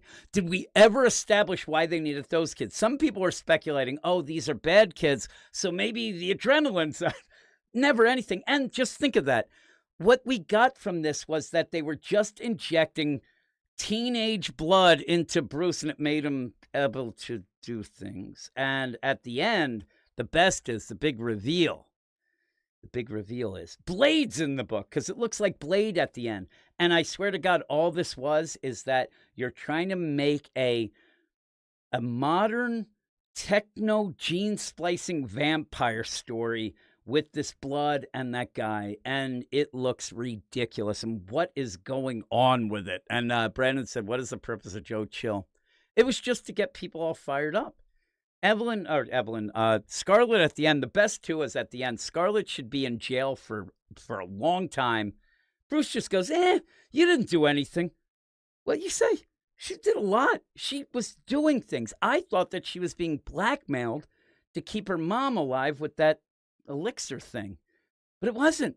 And in the meantime, the mom was out killing people because it seemed like that was supposed to cover the tracks of getting their blood, but that's not covering tracks. That's making it more up in the open. It's the most ridiculous story. So many things fell apart in that story at the end that it was laughable how bad it tied up. And there was something else. Oh, if you haven't read it, you think back at this. The Robins and everybody, they go off and they're fighting these men in black and the warden. So they're fighting whatever. And these guys at the end, they're like, oh man, we got to get out of here. They push the warden down. All of them file into their cars and ambulance. And then they slowly drive away over a bridge while the Robins stand there and they're already expositioning about the next. They could turn around and get these guys. And even if you don't know what they did, or you say, oh, well, what would they? You were just fighting them. And at one point, you have to go and look, because at one point, you legit do, and me and Wes talked about this today, Damien is doing a Shawn Michaels pose over like a guard. It's so good. Yeah, Scarlet worked for her mom for months and didn't know it. That's what I'm saying. You don't know, because at one point, the building's on fire, and Scarlet says, you got to go back and get Dr. and I can't remember, Forster. You got to go save Dr. Forster. That's the reveal where she says, please go save my mom. But Tom Taylor doesn't want to reveal the stupid mystery that made no sense. And so he doesn't. So her saying Forster to me means she didn't know, but it's just her mom younger, because she took the stuff. And then also me and Gabe, when we were talking about it, he brought up the idea that Asma kicked the living crap out of Batman when they first met. Now Batman takes her down easily. His detective work is opening a backpack, sees the outfit. Then she says, oh man, Joe Chill's dying in the basement. He goes, really? And runs off, doesn't even handcuff or tie up. How many times have you seen Batman where he's got to go, so he ties up? It's a Spider-Man thing as well, where they do that because this is a serial killer. And I guess he's the one who taught Nightwing, or vice versa, because he runs off, does nothing to her, goes off, and then she just puts on the outfit and catches up to him. And then he has to think, do I want Joe Chill to die? Please. Really? Like, everything that happened was out of the blue or ridiculously ridiculous. Like, we know he's not going to let Joe Chill die. And then also we know that we don't think it's Martha Wayne. Like, he really thinks that and in the end, the best deal is, and if you did like it, that's fine. But the end, where if you go with, okay, who's this Asma? Well, you got 2 picks because there was really only 2 characters introduced. It was Scarlet and her mom. He tried to play the game that you thought the doctor was somebody else, but that was the mom. So 2 characters were introduced. One of them has to be Asma. And once Bruce nailed Scarlet, you knew it was the mom. It just was. And I actually, you end up where, yeah, well, why do you say that name? Martha's not a killer. The idea that he says that, I should pull it up. The idea is like, they think that I think it's my mom who survived all that. Like, survived what? You saw her dead. What do you mean survived? Also, one of the worst lines ever, cringy lines, was this week in Wonder Woman, where you do have Batman say to Wonder Woman, like, what do you think about God? Oh, what do you think, Bruce? I think God's in the alley. Really, you do? He's in the alley, do you? And just as an aside, the nonsense that they play with Batman, like, I don't know. I don't believe in the God. Bitch, you were in heaven. You met the guy. You talked to the wrath. You talked to the specter. You are with gods. And yet they always want to play him saying, I don't really know. I don't know if, the deal. Yeah, and they said, why didn't they put the Waynes in a Lazarus pit? Because sometimes dead is better. Yeah, I think he didn't know of it at that time. But you had that play where you did have, in Tom King's run, that getting Martha's bones and wanting to do that. I had to cough there. Yeah, it's nonsense. That was Martha. Yeah, there was some weird books. Like I said, there was some weird stuff going on. Satana, I don't know if people are reading it. Looks great, but even this issue, I think that kind of came, me and Simon, when we did it for the podcast, we did come to the conclusion that the art looks cool, but it doesn't really tell a story really well. It's just kind of doing weird stuff. And yeah, Alfred, Brandon said, Alfred, I've heard rumors that definitely at the end of Hush, to get to the new #1 with Fraction in September, that you're going to get Alfred back. And I do think that it was Jay earlier said about the idea of Wonder Woman and Flash need new creative teams. I think that there's a lot of things going on. And if you think of the lay of the land, I've said this to people in our Slack chat and on the Patreon shows, but it ends up where it looks like a lot of things are lined up for September and things would change. So when you end up having, say, Cy Spurrier, right? And people are like, oh my God, because I'm telling you, every time that when Joshua Williamson jumps off of some books, and I think that that wasn't planned, he did decide. At one point, I thought they were trying to give him, save face, because some of those, the Green Arrow and the Batman and Robin, I didn't think they were going very well. But I think he did want to jump off. I think if they had their druthers, he would have been on those books till September. And I think they don't want to change a lot up. We did have some #1s, but remember, like the Batgirl, you end up having the idea of it was originally a 6-issue and got extended. So you end up where you're having some new things, but when you have Philip Kennedy Johnson jump on Batman and Robin, or you do have Chris Condon on Green Arrow, you don't renumber, because I think they're going to get a renumbering in September. They're going to go with Batman. If Batman's going to get a #1, you might be best served to do a bunch of books as #1s, because people will go to the shops or will get the Batman #1, and then, hey, what other #1s? So I think that with Cy Spurrier, with Tom King on Wonder Woman, maybe it's the idea that they probably might have made the change by now, especially Cy Spurrier. That book's a failure. It's not doing anything. But they might be worried, because if you change now, then if you change again in September, then you got bad things. Or maybe they want to take the time to get somebody. So if you do change even, you end up, is it more exciting, kind of with Amazing Spider-Man, what's more exciting in September?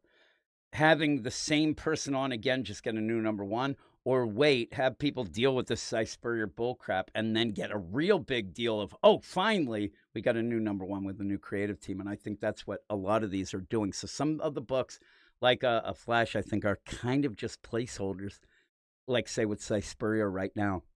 And then he'll be off in September. This is just a guess. I haven't heard a lot of things, but that's kind of my theory of what seems to be happening. And it really goes with the idea of, and why would you have that? The Hush, get some money, 6 months, boom. That gives them plenty of time to get some good creatives. And I do hope it isn't a shuffling. I hope that we do get Matt Fraction. That was kind of a surprise, if you like him or not. that isn't just saying, oh, it's, whoever it would be. Oh, it's like I like Philip Kennedy Johnson. I like Jeremy Adams, but there's so many books you can flip flop with creatives that just say, oh, him or them or whatever. So I think they are kind of reaching out. And that's why I don't mind. Like Dan Slott, he may suck. He may write the worst Superman ever, but it's something different. It's something to read, even if it is like, oh man, I'm going to see if this sucks. I kind of like it. And he says, Lane says, you want to see them less than a year from All In to flip more creatives. And that's the thing. I don't think they're going to, I think they're going to go forward with like now we're more All In. But yeah, I mean, you want to keep going with Flash? You want to keep going with Tom King on Wonder Woman? Things aren't the greatest. And either that or you would just get a change anyway. I mean, this whole deal with Cy Spurrier, it's gone on way too long. And in that, you could get Philip Kennedy Johnson continue, though, on Batman and Robin, give him a new #1, change some things, because it does look like they're going to have some sort of event or things like that. But yeah, here's the thing. The only problem is I wouldn't even call it anything different. I'd just go forward. And most of their things only last. I mean, you had that Dawn of DC, that was a year. And then you end up getting the next thing. I don't give a crap about what they call it. But some of these things are stale as shit. I just, that Flash book is terrible. And Wonder Woman's not very good. And people aren't buying Batman and Robin or Green Arrow. They're failing. I mean, the Green Arrow, what little sales we have is almost out of the top 200, because I don't think people know of it. And they don't want to catch up and things like that, because you start at 15 or 14, nobody's going to know what's going on. Yeah, so yeah, that whole deal. They've been calling it All In year 2, so it makes sense to do some stuff for their new season. Season 3. All In 3 is for me, as I say. I like when they do come up with things where Dan Didio would say, like, they had the DC YOU. I used to like, that's the other thing. I don't know if people would agree, but even if you didn't like Dan Didio, he would come out and have those videos and you'd know what's going on. And what I think is the best of it, he's like the manager of a rock band or any manager. What the manager's big job is they're the asshole. So the band or the client, they look better but everything the manager's doing is what he's yipping and yapping the person's saying. So if we're a band, all of us together are a band, and we end up, we're like, man, we don't like what this is going on. You have the manager go to be the asshole so that the band keeps the integrity deal. And that's what Dan Didio was able to do. He saved Tom King's ass so many times by taking the blame of shit. And what would happen is, if you go back and look and remember, anything that went well, Tom King took credit for. Anything that went bad, you'd immediately hear, oh, Heroes in Crisis was Dan Didio's fault. Oh, Heroes in Crisis, Dan Didio picked the characters up. You know what else he picked characters for and came up with the deal? Was Mr. Miracle. You end up with Tom King has told the story about Mr. Miracle. Every time he tells that story, it changes. But the first story was that they were at a con, they got drunk, and Dan Didio said, I need you to do Vision at Marvel, or at DC. And Tom King said, well, I don't know what character. Mr. Miracle. He'd be the best. I'll give you the deal. And away they went. And so I liked it. And I'll tell you, of anybody I've dealt with, and Hush, Samuel Trejo says, is Hush doing well? Yes, that first issue sold a lot. But who knows if people were just getting, covers, but still, it's so long. It was like 400,000 pre-orders or something like that. I don't know. I think that by the end it kind of fizzles out a bit, but people are excited. But Dan Didio, I ended up where, when we first started, we had a site and we were doing pretty good. We started getting a name for ourselves. People would say, oh man, these guys are real hard asses with their scores and stuff. But it wasn't looked at as negative. I don't know. Also, we cursed a lot. We actually I was the one who got us the DC review copies because I gave an issue of Batman and Robin Eternal. And I do believe it was a Lansing and Kelly issue, like issue 10. I gave it like a 3 out of 10. And I had F-bombs throughout that whole, I was cursing. And the guy who still is part of the PR deal, he got a hold of me and he said, you know what? I like your reviews because you curse. And it's funny, and you made jokes or something. He's like, you want the review copies? I'm like, yeah, that'd be awesome. So then we got them taken away for the same thing that we gave low score. But in the meantime, Dan Didio had no reason to really talk to me. And he ended up following us. That was pretty cool. Like we just said, start it, whatever. And there was something that, if you remember, they had an event, it seemed. It was going to be a dark event with Aquaman. It was like, all ye who enter. There was like, there was a lot of ads in the things. And in the ad, if I remember right, it was like a ship with a bunch of dark characters and Aquaman, like his hand reaching out of the mucky water. And it was supposed to be this thing, and it never happened. And I ended up getting a hold of him, like, hey, what happened with that? And he talked to me for like 2 days, just messages. In fact, like every time I'd go, like there was more messages, and we were talking about things. It was so nice. And I end up where at one point we had our podcast. I didn't know if he listened or not. I mean, why would I think he would listen? And I said at one point, they referenced again, it goes back to Harley. In a Harley book, they referenced a issue that was a Comic-Con exclusive that you couldn't get. And I was going on and on in this podcast. I'm like, why the hell are they referencing an editor's note? See this when you can't get it. It's impossible unless you pay crazy amount. And it ended up where I don't even know. This is the weird part. I never gave him my address.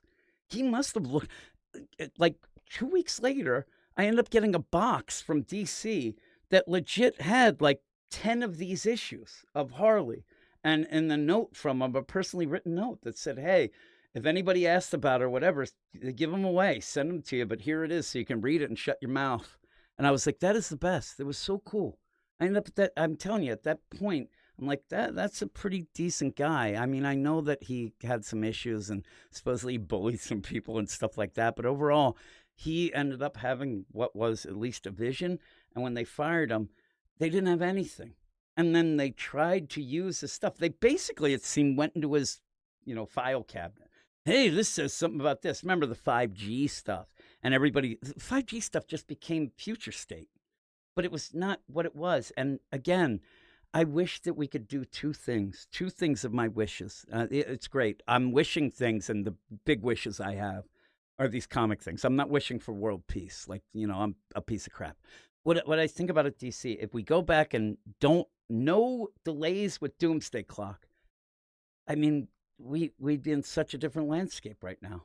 Because if you remember, too, with Doomsday Clock, the big play was Doomsday Clock comes out, and then after that, and it was whatever the timing was, but it was around the end of the year then, what was going to happen is all the books were going to start to show, and then they were going to jump, and everything was going to come out of Doomsday Clock, but it ended up being delayed.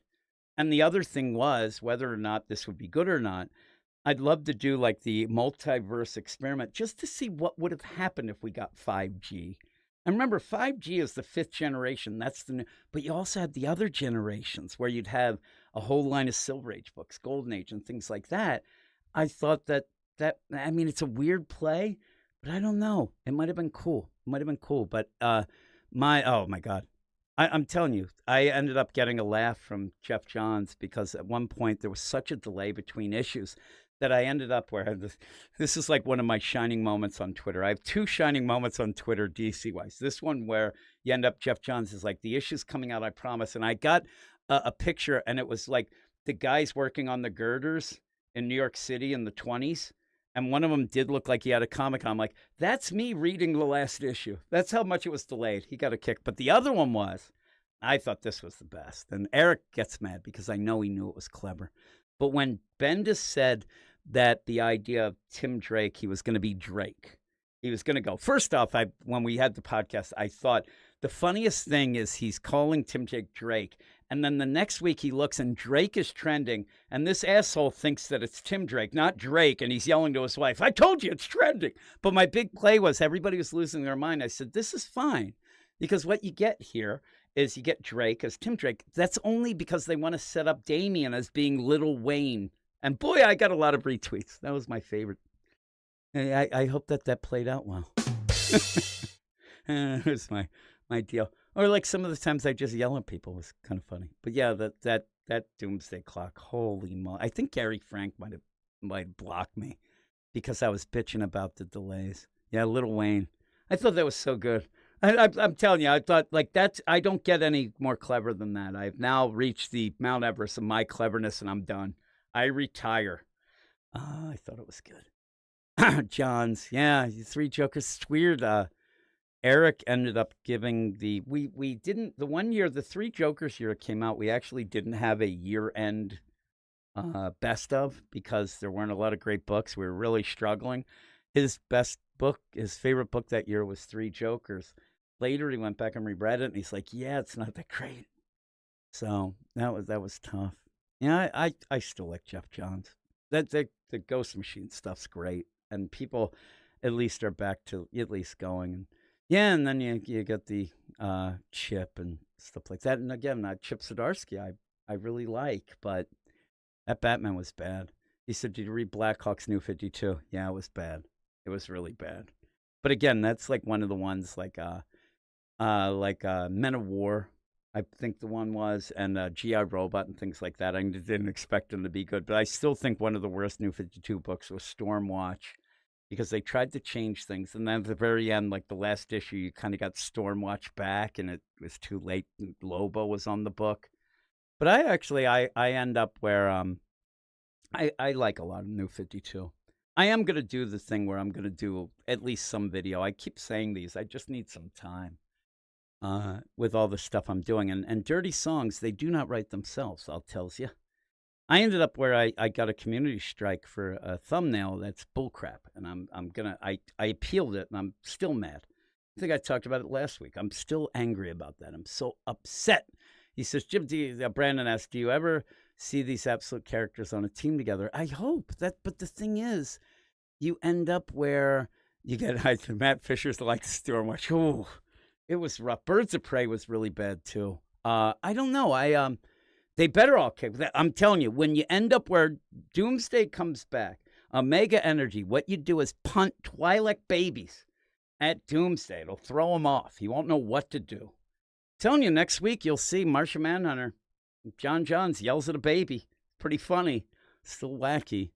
And I did see somebody before, and I apologize, saying about the idea of the Grant Morrison rumors. I still have to go look at them, and I do think it's just the idea of Arkham Asylum back. And then I'm going through, I see Edwards says he hated the New 52, but have come around on it. Actually, he said really remove All-Star Western, Aquaman, Animal Man, Demon Knights, and Justly Dark. Demon Knights is awesome. All-Star Western is great. I love that book so much. That's an Animal Man. Jeff Lemire's Animal Man was so good. And even at the beginning, I really like Scott Snyder's Swamp Thing. And then I even like, I think Charles Soule took it over. He started to add a bunch of like avatars. You had the Machine Queen. Sometimes if you would listen to our podcast, like when me and Eric were on it and we would talk, we just randomly say things from the New 52, but we kind of like that at one point. What color is the baby's breath? I don't know. Just ice.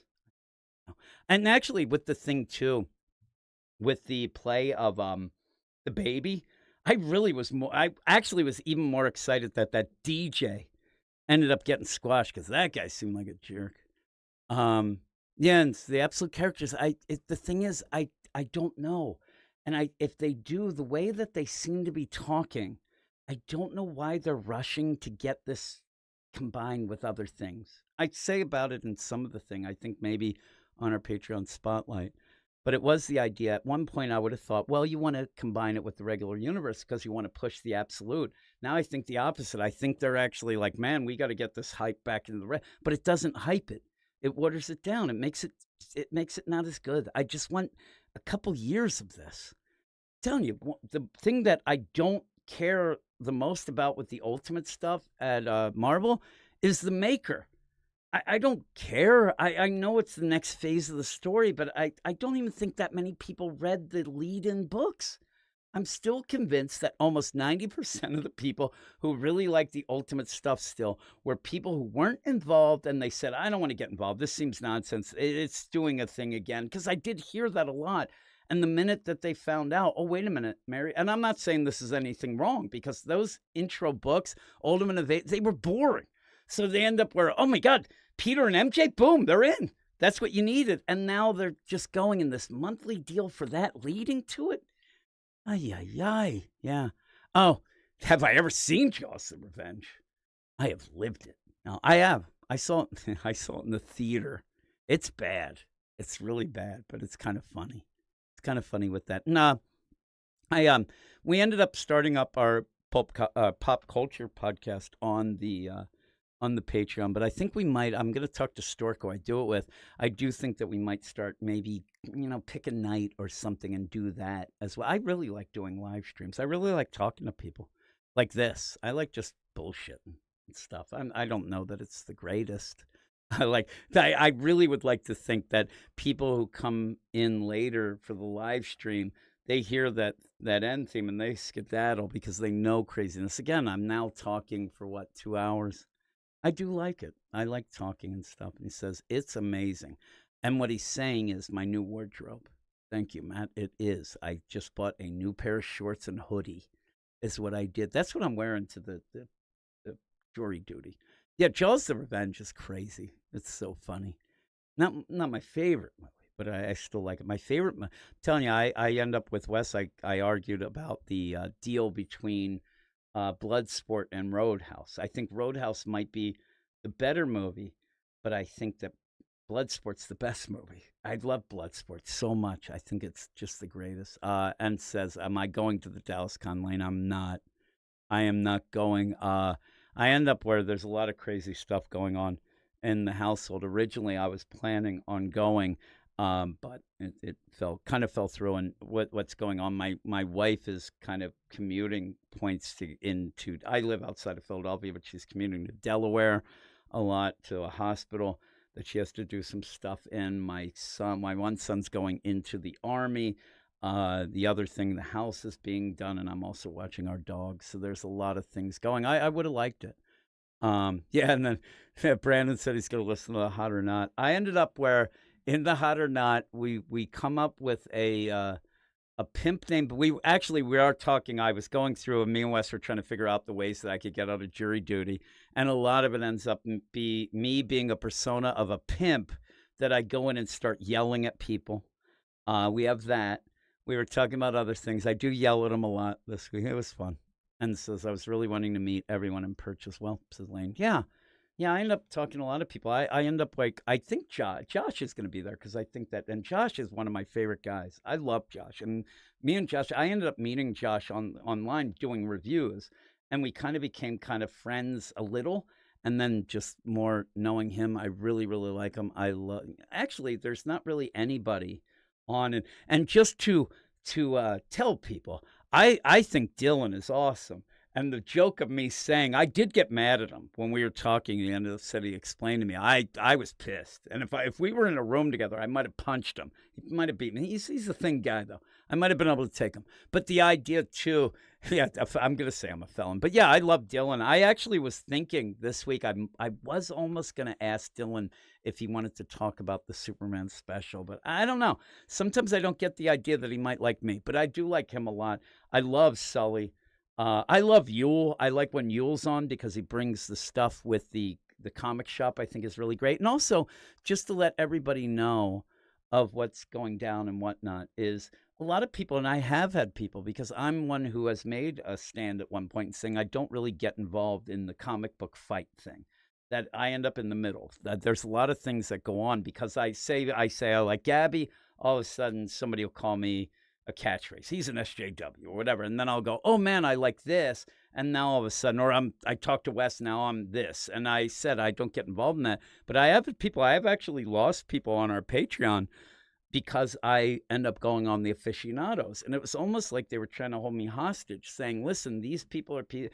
But I tell them all the time that I judge, I don't, when we get on, before we get on and we're kind of hanging. So it's funny too, because Wes sends out the invite and some people like hang 20 minutes. I legit get there like 30 seconds before because I don't need that chit chat. But when I do though, the talk is just funny, stupid talk. And nobody ends up, nobody on that show I have a lot of different opinions for everybody on that show. And it gets me to the point where I start yelling and stuff. And then that's when people give me crap in the comments and stuff like that. But nobody's ever said, hey, you can't do that, or they don't like. I really like all of them because they're guys who like to talk comics. They get a little, sometimes some things and topics get a little more hateful, and you'll hear me if I'm on, I kind of do shut up. Or I start steaming. I mean, at one point, one of my big, Lane said, Lane, remember, because you watch it all the time. Remember the time when it was the idea of of Alan Scott being gay. And it wasn't that I was saying it was good, wrong, whatever, but I did at one point just yell, the guy in At Least Earth 2 has been gay for 10 years, and just started yelling at Wes and whatnot. But that doesn't mean that I don't like them. It's just, again, it's weird. Some people have quit the Patreon though and said, I thought you were better than that and whatnot. And also, when I go on, I think that people should realize too, you could tell, like, I'm so bad at pushing things that I really don't mention a lot. Like, I'll mention the songs or whatever, but I'm not there. As Elaine remembers, I was just screaming. Also, I think at one point I was screaming that the Tim Drake book was bad for other reasons too, besides the idea that there's like, I end up getting mad at people saying like one thing, and that's also, I mean, so many people are mad at me because I said legit, I think that the Super Sun stories are terrible. I hear about that all the time. But yeah, the play is, I just like to talk to people, and if they're nice to me, then I'm nice to them, or at least, do that. So I don't go on to push anything, and it doesn't. I mean, I'll go on. I told Wes that I'd probably be on tomorrow, but I didn't know. So if you don't see me on it, it's just because I couldn't, because I have some things to do with my wife going back to Delaware on Sunday. So, but she might be going out because she got this crazy idea. We have 5 kids, right? And AL's great. AL sends me cards, and it makes me so happy. I'm like, oh my God, somebody cares. But yet, so we have just the only reason I wouldn't be on tomorrow is because my wife decided we have 5 kids, no grandkids. They're all of age except one. We should have at least one grandkid, but we don't. So what she decided was they all have dogs. So she decides that the dogs this year are grandkids, and we're getting yes, I always open those cards. I love them. And but I ended up where a couple times I tried to send back things, and I don't know how to do it. I get all confused. But she bought a bunch of things for these dogs. Like, so she's like, I'm telling you, like $100 worth of stuff for dogs. I'm like, they're just dogs. And I hope that they're not mad about this. And she's talking to the dogs. I'm like, they're dogs. It's fine. But we may be going to the kids. I don't know if we're going tomorrow morning or tomorrow evening to go take the baskets around to the dogs. So if we're going tomorrow morning, I won't be on. But if we go tomorrow night, I will. Yeah. Yeah, dazed and confused. If it is the idea here, that's usually because now this is probably, well, I got up early this morning to record with Gray. We did an Animal Man show. Then I read some things. I wrote a song, released that. Then at noon, I did a Mark Miller podcast for our Patreon. Then I ended up going on Wes's show. Me and him did that. That's almost 2.5 hours. Plus we have a break, so it's more like 3. Then after that, I had to quickly make dinner. I was eating my dinner while I was reading Absolute Flash to get here 2 minutes late to do this, and now here we are at 9:30. And last night, I didn't go to bed until 4:30 a.m. and had to get up at 6. So that's a lot of things of the Dazed and Confused. It's also because I cannot pay attention, and people don't quite realize how awful that is. And I'm not even saying the idea of joking around and saying, hey, look, I have this problem or whatever. It is crippling at points, especially for someone who desperately wants to have a schedule and do more. Because if I don't have a schedule, I can't do more. I end up getting all over the place. I'm all out of sorts, and it kills me. At the end of the day, I feel, even if I've done 5 podcasts, I will tell you legit that I feel like a failure. Almost, and I'm not trying to get the, AL, you can send me a card because that would be nice. But I'm telling you, if you do have what I have, and it's the inattentive attention deficit. So it's not, if I had the hyper, that'd be really cool because then I have the one where all of a sudden 2 hours has passed and I don't know where it went and I haven't done it. I've done things, but it's all that. Or somebody's talking to me. At one point, I really realized how bad it was. Eric at work, we worked together. And he talked to me for 20 minutes. He said that I was shaking my head and responding. Right when we got done, we started walking around. And I said to him, like, just say he was like, hey, I like Guy Gardner. And then afterwards, I said to him, hey, do you like Guy Gardner? And he said, I just talked to you 20 minutes. You sat there looking at me the whole time. You were responding and you don't remember. And I didn't. And I feel bad. And people think that I'm an asshole a lot of times because of that, where it seems like I'm not interested.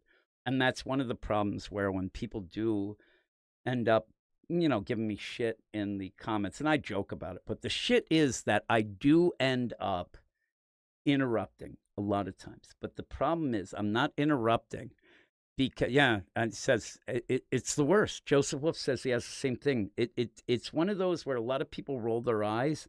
It's the worst. It really ends up, it makes you depressed so much about the idea of not getting things done because you want to get things done so bad. And suddenly it's done. You're done. And then the next day you say, okay, now I'm going to do this. I'm really going to, I have 8 things of schedules. I have these things and just doesn't work. But in the thing I said where, again, this is what happens. But when I'm on the aficionados, I do I know I've been told since I was a kid that I do interrupt people. I don't want to do that. I really don't. But the problem is if I don't, and maybe Joseph Wolf can say the thing with it, if I don't, I'm done. Like it's gone. I'm off and I'm in La La Land looking out a window, whatever. I end up having to do that to maintain myself in the conversation. It's also why a lot of times as people with what we have, you have to keep saying, yeah, yeah, yeah, because if you don't, you're done. Like all of a sudden I'm there and it's really, really, yeah. And AL says it's one of those where I'm very sensitive to it that I don't want to do it. But I end up doing it, but I don't know. What happens is, and nobody in the chat, I think, is anybody who actually records with me. If you end up, and with that, I mean, just say Matt ends up doing a new 52 show with me. The first thing that I will tell Matt when he gets on, I'll say to him, listen, I will talk over you. I will say things. I'll say, yeah, I'll do that. Don't pay attention to anything that I'm saying. Well, those sort of things. Don't stop because I'm going. Just say what you're saying, because what happens is I have to edit stuff. And what I do is edit myself out. That's me editing a podcast is me editing all me out of things. I mean, even with Gray, but because of the thing. And Ale says sometimes, but that's the thing. I go to be quiet. Oh, Matt's here. See, Matt's here. Dr. Matt, who probably is mad at me because I ended up saying that I didn't love the Dan Slott with his what's it called? His global warming stuff. And Matt will tell you. I mean, when we talk, first off, I don't stop talking. You kind of have to interrupt me because I don't like the silence. Dr. Matt is in the house. And by the way, Dr. Matt, and he's there. I didn't even see. Did you even? I don't even think he said anything yet, and you're mad at me. How dare you? But yeah, it's one of those things that. But Matt will tell you. I'd say to him, the first thing I say is, "Listen, just keep talking. I'll just edit it out." Ay, ay, ay. And Matt, by the way, I heard a bunch of people were telling me that we should have done the Superior Avengers. Gabe liked it, and he's sus. So yeah, you said that I just keep talking, and then it's tough though. And then I listen, and what I realized too, because I'm talking with other people, I'm talking to Jared, and we're doing Wonder Woman, and he's a guy who's very polite and won't interrupt. And I'm sitting there going, and as I'm thinking in my head, I'm like, he's got to jump in here, and I have to legit stop, and it's kind of odd. Yeah, and then things get all over. I actually like where sometimes when I record with people, like I don't know if I like people who will get me back on track or the people like Matt tries to rile me up. And that's the thing that Gabe does, like a lot of things that are Matt. Gabe's one, though, and I think Matt might agree because Matt's heard us talk on some Patreon stuff as well. Gabe does the opposite where it throws me off. Like he's the fun ender. And I start getting like, oh, man, that's fun. And then he just ends it. He just ends it. And then he'll just go on with something and it throws me. Yeah, Gabe's weird with his takes. But again, it's Gabe. I don't mind. He says that I edit his reviews. That is nonsense. I'm too lazy for that. Yeah. And that's the other thing where Joseph says when he's with groups of people, I can barely keep track of anything or talk with people. What happens with me is I just shut down. And then people think I'm an asshole or mysterious is what it is. But I'm not mysterious. They think I'm more an asshole. And also when I get, like you can tell, if I do get excited, I will start, I won't stop talking. But I get very distracted with things. So when people are talking, next thing it's 4 hours later. And I'm talking because I'm going on and on and on. But yeah, also ask Matt, Ask Matt how long me and him recording is when we only record the actual show for 20 minutes because we're probably still on the thing talking for at least an hour and a half because we just start talking about crazy stuff. It's just this shit that comes up and all this nonsense. Ay. But yeah, again, with the aficionados, there are people, you'll see. If I end up, last week it was that I wasn't talking enough because I actually like made myself not do anything. Yeah, 2 hours. And also, as Matt will tell, and I'm sure Joseph will confirm, if I tell anybody that we're recording at 7, we might be lucky if we start at 7:45. And I don't mean it, and it kills me. It does. And I really mean that we're starting at 7, but we never do. And I try. But it's that's what it is now. Also, though, tonight, I ended up getting emergency medicine. Every time I talk on this now, I have to bring up that I got new medicine, and I took it, but I did take an emergency medicine, so I think I'm talking a lot faster than I usually do. No, I've never met anybody that I barely met myself. Yeah, he said an account for an extra hour, because what happens is I say, say I tell Matt we're going to start at 7, and it's 3 in the afternoon. I have 4 hours before we start for me to read, but I can't read 3 hours, 4 hours before because I'll forget shit. So I have to read, I have to time it. But what I end up doing is like, all of a sudden we're going to do this, but then I think, oh man, I just saw this and I need to go to Aldi and get some celery and do that. I have plenty of time, so I do that. But then when I'm there, I figure, oh my God, I thought I wanted to go look to see if they have those hot mustard Doritos at Walmart. Then I go there. Then when I come back, I end up down here and I end up making a new thumbnail. The thing's next thing, it's 10 after 7. I haven't even read. And yeah, face to face. I've never, the only one I ever recorded face to face with was Tanya. We used to have a show. Jim has issues with his wife. Yeah. Oh, I get so distracted. And I don't like it. It kills me, but I go with it. One of the things though, Al, with the things that Eric, who did the DC, and I don't know that AL you'd even know Eric because a lot of people just from the aficionados and whatnot, but the guy I did the DC podcast with legit lives 2 blocks away. I haven't seen him physically. We up until just a couple months ago, we had recorded every Saturday and Thursday night for 10 years. I have not seen him in person in over 6 years now. And he ended up quitting the podcast after all that, and I have not heard from him since. So I tend to wear down people. So, and it says, AL says that could explain things if you have visual cues. When someone has something to say. It is true, but I can't really read those cues either. All the people that I talk to, for the most part, we could do video deals, even if we didn't release it to do it, but we just go with it. We just have the things and do our stuff. But yeah, Matt, who's in the chat, we do our Marvel stuff together, and we have an events podcast and some other nonsense. And the events podcast, we're actually doing Born Again, the Daredevil deal. It's so good. I like it. But the Marvel thing I was telling earlier, if you weren't on, Matt, that we were desperate. I think I was talking way back with Gray. And actually, it might have been something earlier, but talking the idea of the big book that we thought this week, was the Godzilla Hulk. Like, that's how bad Marvel was this week. Though, I will ask Matt, too, do you, I don't know if he read the Wolverine issue yet, because I forgot it was the issue 400. And if I would have known, we probably would have done that Daniel Warren Johnson story at the end. But I read that a little. But yeah, that Superior Avenger supposedly is pretty good. That I might read that and add it on. I don't know. And AL raises her hand. It is.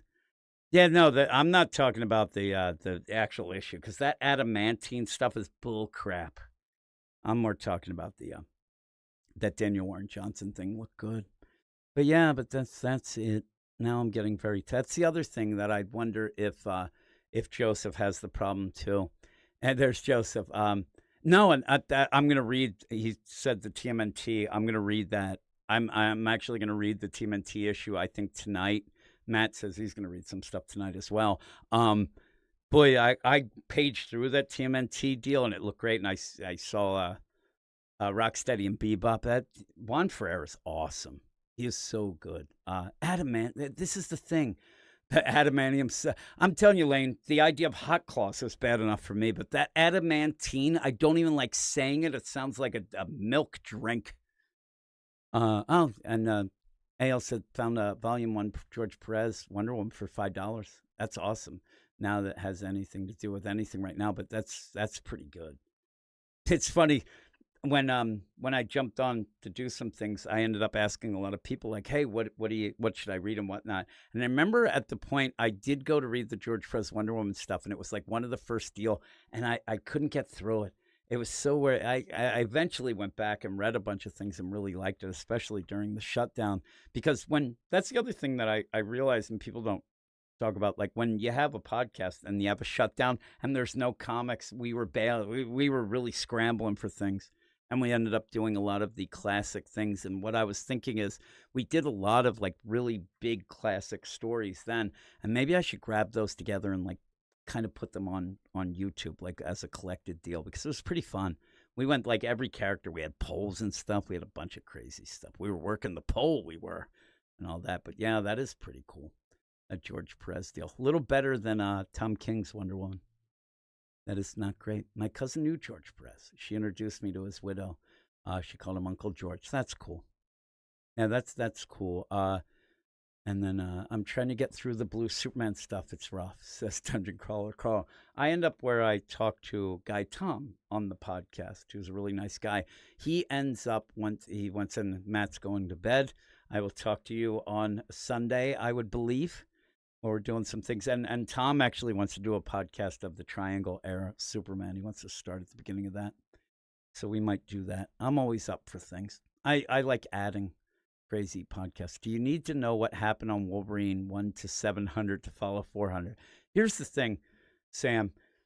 Kind of, but not for the thing that's good. I'm telling you, it's expensive.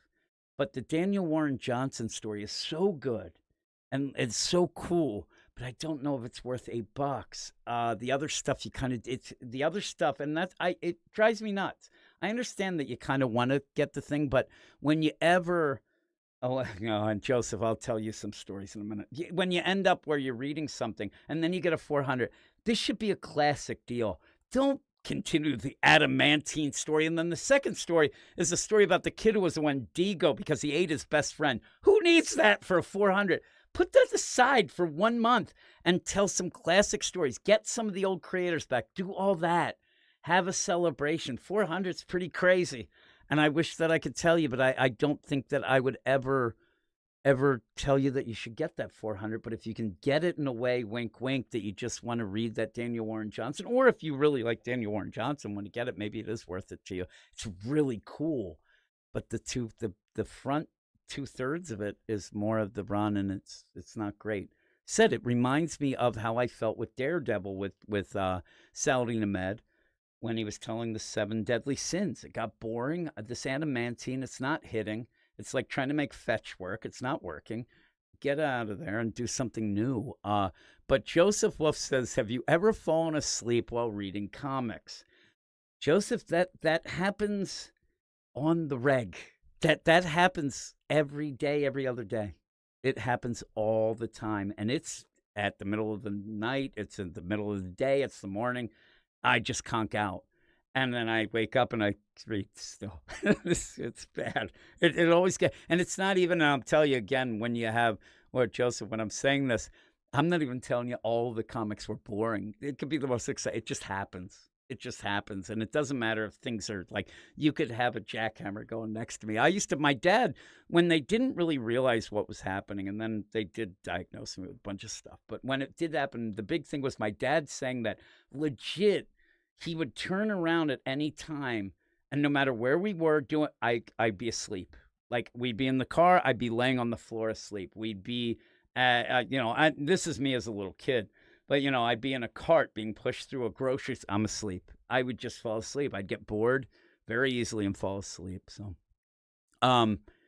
yes, I've dropped that. What I do, though, is, and one of the problems is, but it's weird, I have better luck reading at night with a tablet than if I'm reading even I seem like that with the brightness or whatever keeps me kind of up, and that's when I usually read a lot of stuff. Kind of like it does.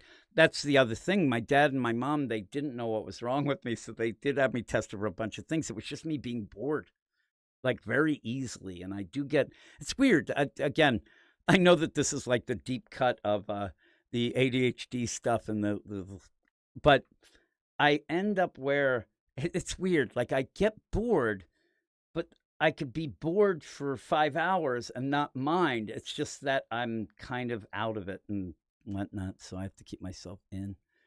Yeah, Eric could be the face in the window. I don't know. He hasn't talked to me. I was kind of hoping at this point he's like reading some comics and wants to come back, and even he said like, "Hey, I'll do the spotlight or something." But boy, something went. Again, I did say though, I tend to wear on people. So they get annoyed with me and start to think things like oh, he doesn't listen to me, or it's just, I mean, you could tell there's times when we would have something that you probably could think of a time where Eric would say like, I just said that, or why don't you let me talk, and he'd get angry. I'd be like, whatever. Yeah. That's the thing, Sam. If you ended up, and I think, well, first off, I mean, you had to have gotten the Beta Ray Bill miniseries then, if you're a big, and if you haven't, then I'll kill you. I won't kill you, but it was awesome. But yeah, there was something that he had something in that I ended up getting as well. But if that's the case, then get it. Then you'll really like it. It's awesome. The Daniel Warren Johnson deal is really good. So get that. And I said I would like if they did like a side, like a TMNT deal. I'd love him to do like a mini. Maybe like a Casey Jones mini. That'd be awesome. And I also thought that he would be cool as a, like almost like Stan Sakai, like lets him do like a separate thing of a Usagi Yojimbo would be really cool. Like his art is so good. But, oh, the Man Thing story.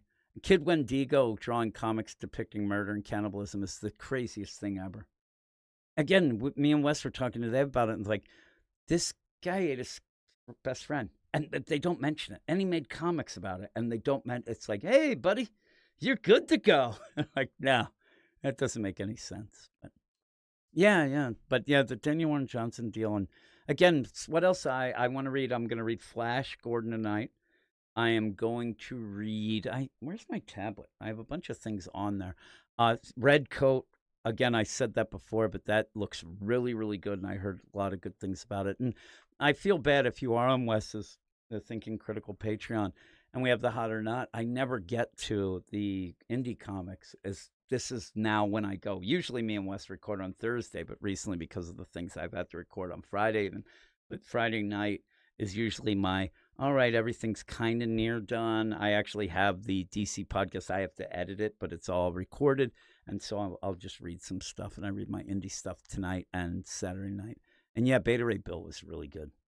The ship stuff was weird, but I did really like the look of it. It was so cool. Yeah, I like that story. That was actually when I actually really did start liking Daniel Warren Johnson. Then after reading a bunch of things from him, Murder Falcon, I believe that deal was really good. I like heavy metal stuff, and that was pretty cool. And the do a power bomb, all those things are good. Good as good as can be. But that's it. I think I'm gonna go. Oh my goodness, AO. AO must have sent me a card. I'm telling you, that's like, AO, you don't realize like the idea, and I'll give a shout out to a bunch of people, Jack and some others have sent me some things, and you don't realize how much I appreciate it. Like how much it's like I feel like a little kid because nobody gives me shit. So I don't get presents and things like that, even on my birthday. So when I get it, I just like, oh my God. No, I haven't read Ghost Fleet, Sam. I might check that out then. Yeah. Yep. I was talking with Wes about one thing. I wonder, anybody here ever read The Paybacks by Donnie Cates? It's like before he became big and before he started running boats into docks and things, but it was so good. It was so good. And I might go back and read that at some point. I will say one thing. Who was it? I was talking to somebody. Oh, it was Gray. Gray said that his voice often goes, and he was saying, "Man, you talk for 4 hours. I'm losing my voice."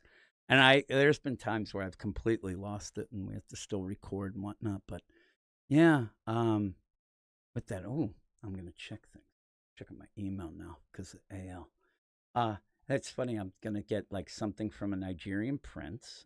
I'll respond to them. That's how desperate I am. I actually look forward to Nigerian prince emails, so I can end up, talking to them about all the wealth that they're sending me. I just have to send them $1,000. Actually, anybody in the chat, have you ever known somebody who ever fell for that stuff? The idea of the Nigerian prince and things like that, because I do.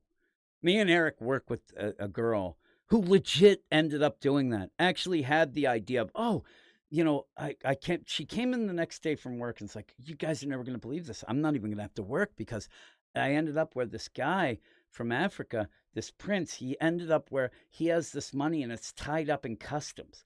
And so he needed $1,000. Actually, it wasn't. It was like 500 or whatever it would be. And I think it was like right under the amount that would become like a big thing. But he needed $350 because they needed to get it out, but it had to be and we're like, really? Like, you think you're getting? Oh yeah, he said that once it frees up, then it's like $3 million. But he's going to give me $1 million. I'm like, all right, and the same person at one point came in and said, "Oh my God, you're not going to believe this. Me and my husband, we sold our PlayStation 2. Now, this was a year ago. PlayStation 2. We sold our PlayStation 2, and it was the guy ended up, he bought it for $300. We're like, did he buy it? Did you get? Oh, no, no. What's happening is we have to give him the customs money, and then once he gets I'm like, oh my God, like really? Like these things, you keep falling for this shit. And then when they demand that her and her husband, like full out angry at us, like, you're full of shit. We did they're going to do it. And then and then you just give up because you feel bad. But they did it twice. I think 3 times. I think that this PlayStation then ended up being like, oh, now we have to send this in another place. It was insane. They kept sending things and money. And I think they actually might have even given their bank account, like the routing number. And yep, they're really bad. Yes, she was. Yeah, there's this old lady was living in a tent in my yard because she was catfish. Says Dungeon Crawler Carl. Yeah. Yep. These people were wacky. Though I do get, my big thing was I like when they play with the idea where they'll find some people who might have some financial problems, maybe because they have a wife that spends way too much money and gets credit cards behind their husband, whose name's Jim, and then has problems. But they seem to get that, and so what they'll do is randomly call, and they know the language to say, if I answer and I think that my wife has done it again, and they want to have all this info, and then finally I realize, and I'm like, oh crap, like this is bullshit, and I get mad at them. But that almost got me at one point. It almost got me at one, because they said, well, oh, well, we're here because this one thing, your wife's on this, thing that's going to court and things, but we have to verify if it's really her. And at that point, so much crap was going on that I'm like, oh God, not again. And I could tell, the actual tell was when I said, oh no, not again, they got real happy. And they were like, oh yeah, yeah. I'm like, oh, you jerks. Oh, now I have to check. I didn't even check before because I keep going and I have to open up. I got distracted. But here we go. Now I feel bad. It's likeAle's like, open up your mail, and Ale just like, hey, Jim, it's pretty cool. And now I forced Ale to get me a card. Let me see. Let me see what's going on here. And then I might make some dinner. I did eat a little earlier. Oh, I see. Oh, man. That's too much, Ale. Ale is so nice. Thank you, Ale. I might actually, and with that, I might have to use it tomorrow before the aficionados and get a coffee. And that's the thing, too. The thing that you get with that is with coffee, like I have a deal where with my kids, like they go out, and at one point they'd come back and they'd say, I was going to get you a coffee, but I didn't know if you wanted one. I'm like, really? Like, don't worry about that. Like, there's never going to be a time that I say that you don't get it. So they get it for me all the time. Yeah, that's the thing too, gift cards. That's because you can't track them and they go and again, at one point you can tell where some of the money deal, it's like right before like right under what could then be investigated as a federal thing or an international thing. And they know their P's and Q's. But obviously the thing with those gift cards and that you say that that actually is something that I think my one son ended up where he was talking about the idea that the big scams now are all trying to get gift cards. And yeah, yes, thank you, AL. That is awesome. But yeah, with all that too, he says, and Joseph said, one time I met someone to buy an Xbox One Halo edition that was cheaper, paid for it, got home, and then realized it was just a collector's edition of the game. That happens a lot.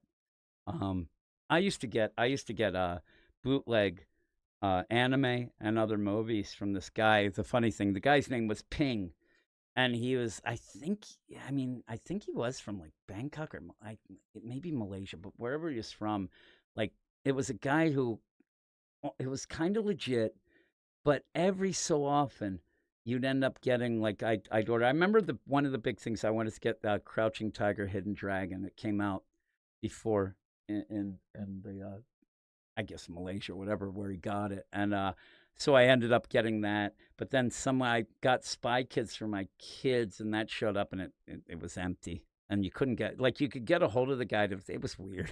But I ended up one time too, I was in New York City and the guy like they would sell those movies on the street. And I think I ended up getting a bunch of kids' movies and when we got home, they were bullshit. They were terrible. So Zatanna and Catwoman. Yeah, Brandon, the Zatanna just doesn't even make sense, right? I mean, it's one of those where when me and Simon talk about it for the podcast, I started saying about maybe and tell me, and if people are reading it, uh, and that all my DVD was in the fire.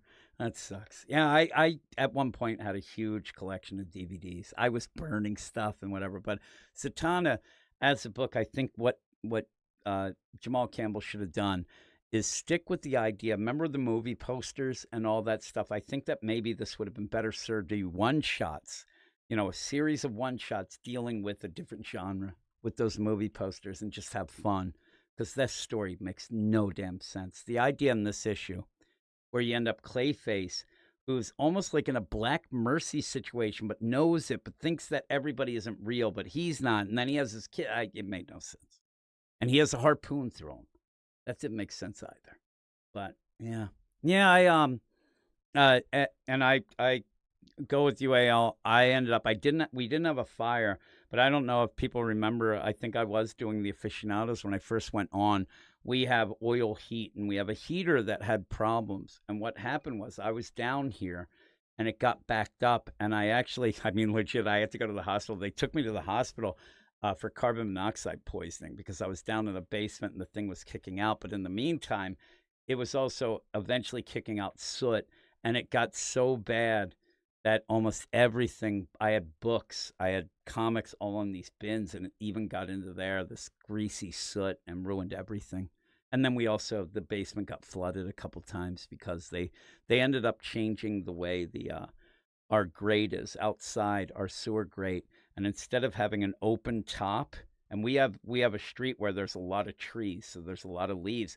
So it just has a grate on the like flat on the street, and it ends up getting blocked up. So we went and they told us that we were bullshit because the idea was we lived in this house for 20 years, never flooded once. They changed that grate. And then after that, the next 2 years, we had 4 times that it flooded. But it wasn't the grate. And we ended up also because our heater at that point ends up having the motor is on the floor that got ruined, but all my shit got ruined. But yeah, I ended up where I got really dizzy and I started getting like really, and I like, oh my God. So I started stumbling and I got to the stairs and kind of fell down. But I guess if I didn't crawl up the stairs, I would have died because it was bad. We do have a alarm now. So after the fact now. And I'm also in the basement in a kind of a enclosed area with that stupid window that scares the crap out of me because I think somebody's going to show up with a knife in their mouth like a pirate or something. But yeah, that was pretty crazy. I forget what I was doing. I don't think I should have ended up saving the thing because I was recording and I got to the point where I was just like having problems. I started slurring my words really bad, and I had to get out of there. Though I also at one point in college, I was eating, forget what it was. I was eating something like a steak, something weird because I actually worked at a Bonanza steakhouse. It wasn't like I was some highfalutin college kid with the deal. I ate a lot of ramen noodles, but I was eating a steak and I was in this break room and I ended up taking a bite and I started choking. And sometimes you think you're choking and you're like, oh man, it's whatever. So for some reason, I got up and instead of running to where there were people, I ran into the bathroom. Well, I was already where nobody was. And then I run to the bathroom and I realized in the bathroom, I'm dying. I can't breathe. I'm going to die. And I had to go out and kind of again, like almost collapse with people. And the guy who owned the Bonanza, he did grab me. He was a big dude too. And he did I don't even know if it was a Heimlich. It was, let's squeeze Jim until shit's going. In the meantime, I'm sticking my fingers down my throat and I cut because I was trying to like I was trying to force myself to gag up things. And finally it came up and people, when you have things on TV, at least what happened to me, when that thing does pop out, that's not all that pops out. You have some real big problem. Like, you kind of start throwing up, and it was the worst. But yeah, that was actually in my mind the closest I came to dying. I started blacking out. I was turning blue, and they ended up doing that. And I was like, holy crap! Like I was scared. I was scared. I have problems though. My dad used to yell at me. This will be the last story. My dad, at some point I could come on and just tell everybody how awful my dad was. He was so mean. But for some reason, I think it was because I had the yips, but I had the yips eating mashed potatoes because somehow at one point I started choking on mashed potatoes. I think I just was shoving shit down my throat. So I ended up where and so now it's got in my mind and it would drive my dad nuts. So I would start going and I'd be sitting at the table and he'd make me sit near him. Like think of a table and my dad would then pull my chair to his because he knew there was going to be some bullshit that I would do during dinner that he'd have to hit me. So I'd have to sit near him. So I was nervous and I'd start eating mashed potatoes and I'd just go like that with that. And yeah, David said new show, Jim, it would be. So I would start eating mashed potatoes and I would start like gagging on them. For no reason except that I did it before and he got angry and he started hitting me every time I try to eat mashed potatoes and then he'd hit me in the back and it was the worst. Also, he'd make me eat liver. Nobody else did. Everybody else would eat, I swear, because my mom and dad, they make a liver with bacon. My little brother was allowed to have bacon and eggs. My mom would end up doing some crazy shit where she's English and she would fry bread in the bacon grease and then make like a bacon sandwich, something that her mom did in England, whatever. And me and my dad would have to eat liver and onions and maybe some of the bacon. And I hate liver so much. And he would make me eat it. And he would do this thing. It smells so awful. And then, and that's Dungeon Crawler Carl said, you can cook it. I realize now that you can cook it better, but think of the idea of when you just do it and it curls up like a shoe leather. That's how they cooked it. So it stunk. We're there. So my dad would say, close your eyes. And he would tell me a story. You're on a deserted island and you're going through here. And then you see this and you smell a steak dinner. And he would go through all this stuff. And I'm just thinking, what do you do? So then he'd say, okay, now taste it. What does it taste like? And I would say, it tastes like shitty liver. And then he'd hit me. But I knew if I just had to tell him it didn't. I didn't care. Ooh-wee. Joseph says the worst ADD thing for me was in school. I fell asleep every time I tried to take tests. Yeah, it is true. It's anything that takes you have to sit there. I can't do it. And when I'm recording, even now, my legs are going a mile a minute.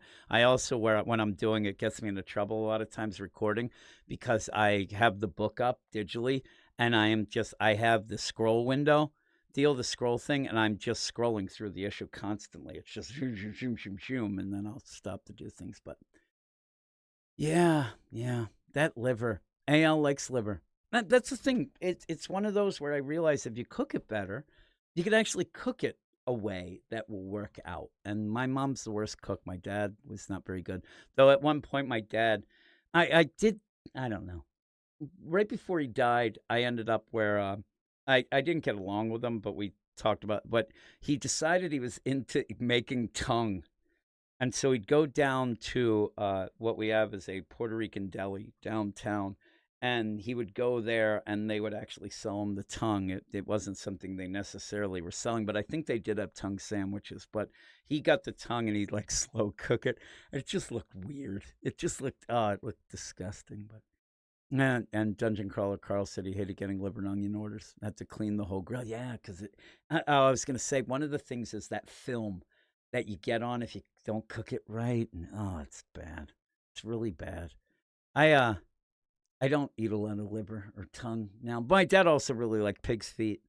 Love that. He liked all that crap. Yeah, and tongue. I actually had tongue done well in New York City, and it was awesome. And I had to think of. I get weirded out by stuff, but I really did like it. It was really, really good.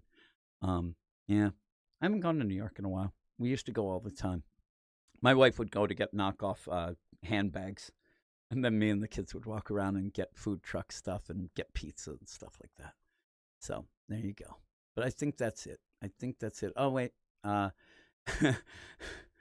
yeah, the thing with the AL said my cousin put a pillow over my head and sat on it, and I struggled. I started blacking out and probably would have died if my grandpa didn't pull him off. My sister had ran to get him, and that's the crazy. One of the things I just mentioned the other day. This is again, these are where my head goes. But there was a radio show, and it was on NPR, and I think this radio show was out of Chicago or something, where it was a call-in show, and you could call in, and it was like almost like a therapy thing, but you could call in anonymously, and it was to tell like the stories that you never told anybody if you want to get something off your chest. And I think they had to stop it because too many people were calling in talking about murdering people. But legit, there was a heartbreaking deal, and they would play these, and it was on NPR. And there was a girl who called in and had this that she would play with her little brother, real little, I'm maybe baby, whatever, but would play like the idea of putting a bag over his head, and it was fun. And then she accidentally killed her brother, and then never told anybody, and they thought it was like SIDS or something, and like it haunts her still, and I'm telling you, it haunts me. This call and hearing of it and just the pain and whatever, I was like, holy moly, like that is awful. But this radio show, they did have to stop it because too many people were calling in about murdering people, and then they're like, should we report this, or they didn't know it was real? It was crazy, but that's that. So with that, I did I do mention at the deal. Oh, there's how long are we going tonight? Everybody, Billy asks. We are now at the 2 hour and 52 minute mark. When I said that I was going to talk a half hour after a flash, an issue that was very quick. So, oh my God, Al, it was the worst. It was so. I'm telling you, this was from 2002. I just brought it up last night, and then you said that it reminded me. This comes up in my mind. That, and if anybody saw the documentary Dear Zachary, if you haven't, never watch it. It'll haunt you till the day you die. It is the most haunting, upsetting, depressing documentary I've ever seen in my entire life. It is so awful. Oh, but it was good, but it was awful. Don't watch it. But yeah, so Billy, I'm sorry to say that we're wrapping things up here. I guess I should go through some of the things of the the deal. If you do want to get a bunch of shows, or you like this and you want to support us, all that, it's one of those. Again, I don't like, if you realize, I don't like pushing a lot of these things, but I guess you have to. But you can go to our Patreon. There's a link in the show notes, but it's easy. It's patreon.com/weirdscience. One of the things we do each week is have a spotlight show every Thursday night, where 2 books are picked by the highest levels of the Patreon, the badasses of the Get Fresh crew. And we talk about that, and that's a separate deal, Patreon only. But we also have a lot of shows, a lot of people, Gray, who I do this show with. Me and him have a Usagi Yojimbo show, and also a Grant Morrison show where we're going through Animal Man. Matt, who was in the chat earlier, me and him do the Marvel podcast that usually comes out a little early on the Patreon. Also, we do an events crisis show where we just ended up doing the original Hush to get ready for Hush. And then we're going through Born Again, the Daredevil story right now. I also end up doing things, if you know Simon from the show or whatnot, we end up doing a Hellboy show. Me and my man, Mark, everybody's my man, by the way, Mark Jager on the Patreon. A lot of it is the people who are patrons. We just end up doing shows, but we do the Walking Dead Deluxe. We also have me and Zach. We do a year one podcast where we're going through Daredevil Yellow right now. And a bunch of things like that, including, and then the stuff. But also, if you're here and, you subscribe, all that cool stuff. On Sunday morning, I do a show with Sully here. We do the Sunday morning comics. And I think that we're going to make it more of a generalized thing. We were reviewing, it really was a thing where I was double dipping. I ended up where Sully would show up. We'd review a Marvel comic. We'd talk, and then I'd edit that down and I'd put it on our podcast. But instead of that, I think that I like just talking to Sully about bullshit stuff in comics. But I have a couple things and some things lined up doing more of a news type thing. Yeah, and then you have Brandon say, Ram V New Gods. I don't know what this guy's even doing. I'm going to review it, but I fucked up and I didn't get anybody to review it with me. But I'm going to do that. But I did see that one of the things with Ram V, I did start reading it. And I just want a Mr. Miracle, Orion, and Big Barda story, and then throw in that other stuff as the side thing. Why is the good stuff the side thing that started it? I don't get it. But yes, Steve says, bummer, I'll see you all tomorrow on the aficionados under the code name. Yeah, and I guess I forced myself, I guess, to be on the aficionados because I did tell Wes that if I wasn't going to do it, I was going to tell him by now because I didn't know what we were doing, and I never got a hold of him. But also on Sunday night, I'm doing my best of live stream. That's at 7. And then on Monday night, I do the preview show. I'm thinking of adding some more shows. Like every day, we'll have 10 shows. We'll just keep going. We'll never stop recording. We'll just keep doing it. But yeah, so all that we did go. We have 4 more minutes to make it to 3 hours. I did not expect to go this long. I'm starving.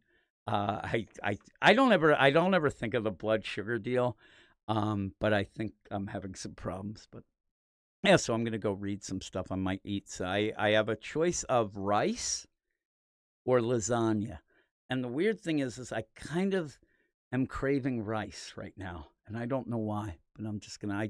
I got a rice cooker because I eat a ton of rice. I love rice. And I got a rice cooker, and it has a steamer. My son Zach threw all that away. So all it is a rice cooker now. And it makes me mad because I did like to steam vegetables with it as well. And I also had 2 Instapots, which I think are the greatest thing ever. He threw those away. He's like roughshod through this place where he's redoing, because he's tearing down a wall to replace a wall. You don't have to throw away pots and pans. That's what he was doing. Yeah, and AL, my roommate in college, his name was Ekachai Luktong. He was Thai, and boy, that was the best food I ever had. Like his mom would come visit, and he was Thai but grew up in West Virginia, and because I went to WVU, because the town of Beckley in West Virginia really recruited a lot of Asian doctors and surgeons, and his dad was a surgeon, so he ended up where it's like he had one of the thickest like West Virginia accents I've ever heard in my life. It was kind of funny, but I ended up eating a lot of Thai stuff, and I loved it. I really loved it. I love Asian food, and sushi though is my favorite. I almost bought sushi. We have sushi at our Giant, the supermarket. It's not that bad, but there's a place near us that is all you can eat sushi that's in a strip mall, and it's really good. It's actually, I even have pictures still. We haven't gone in a while. I sent him to Gray, and Gray was like, that looks freaking awesome. And it was. I talked about that though last week. They ended up, I even talked to my son since then. I talked to Logan, who went with me, and I said, hey, we should go to that all-you-can-eat sushi place. Again, immediately said, "Oh, what? So they can give us extra at the end to try to screw us?" I'm like, "Yeah, we'll put it in our pocket and eat it on the way home." That's what you do. But we also have that Shady Maple buffet that I need to go to again as well. Oh my! But I do like I really think I might end up, or I do have ramen. I have the Shin ramen, which is so spicy. It's spicy as hell, but I like it so much, and I make it, and I put a bit of not even a bit. I put coconut milk and regular milk in it, so it gets a creamy deal, but it takes the spice out, and it's one of the best things I've ever eaten in my life. It's so good. And David, the Shady Maple is so good. I love it so much. But I've gone to really love the lunch. My kids like the breakfast. I kind of think I'm out of breakfast anymore, even though their breakfast is awesome. But I kind of like the other things though. And supermarket sushi isn't as bad as most people think. Steve said, I'm not a fan of it, but eat on occasion. I'm not even talking like at our Giant. And I know that. And I was talking at one point, and I said I couldn't remember it was Publix in South Carolina that I actually got really good sushi there, and it's kind of on the coast. But the Giant that we have here, and I think all the Giants might have it, but at least in this area they do. They legit had like 3 people making the sushi there, and then they put it out. It's pretty good. I mean, it's not going to be the greatest, but it's actually not bad. And on Wednesday they have half price sushi. And then I guess Friday I saw, because I almost got some today, they have a buy one, get half price on another. But the problem is half price I'll go with, but I even thought, okay, if I get 2 of these, it's going to be like $20, and I don't know that I want to spend $20 on supermarket sushi.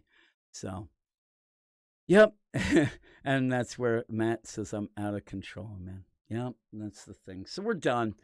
Again, the longer we go, I just think like, oh man, I'm doing it again, and I'm getting on people's nerves. But that's it. Also, again, remember, we have a couple shows that come on. And if you do tend to like dirty song, not even dirt, they're songs with a dirty edge, I think. That's the Sus Records, which somebody, I forget who it was this week, thought that Sus Records was something I made up that was just a joke and there wasn't really a deal. But in fact, that's what I do that ends up making me more money, if anything, and also is more popular. So, yep, made it to 3 hours. So we're there 3:01.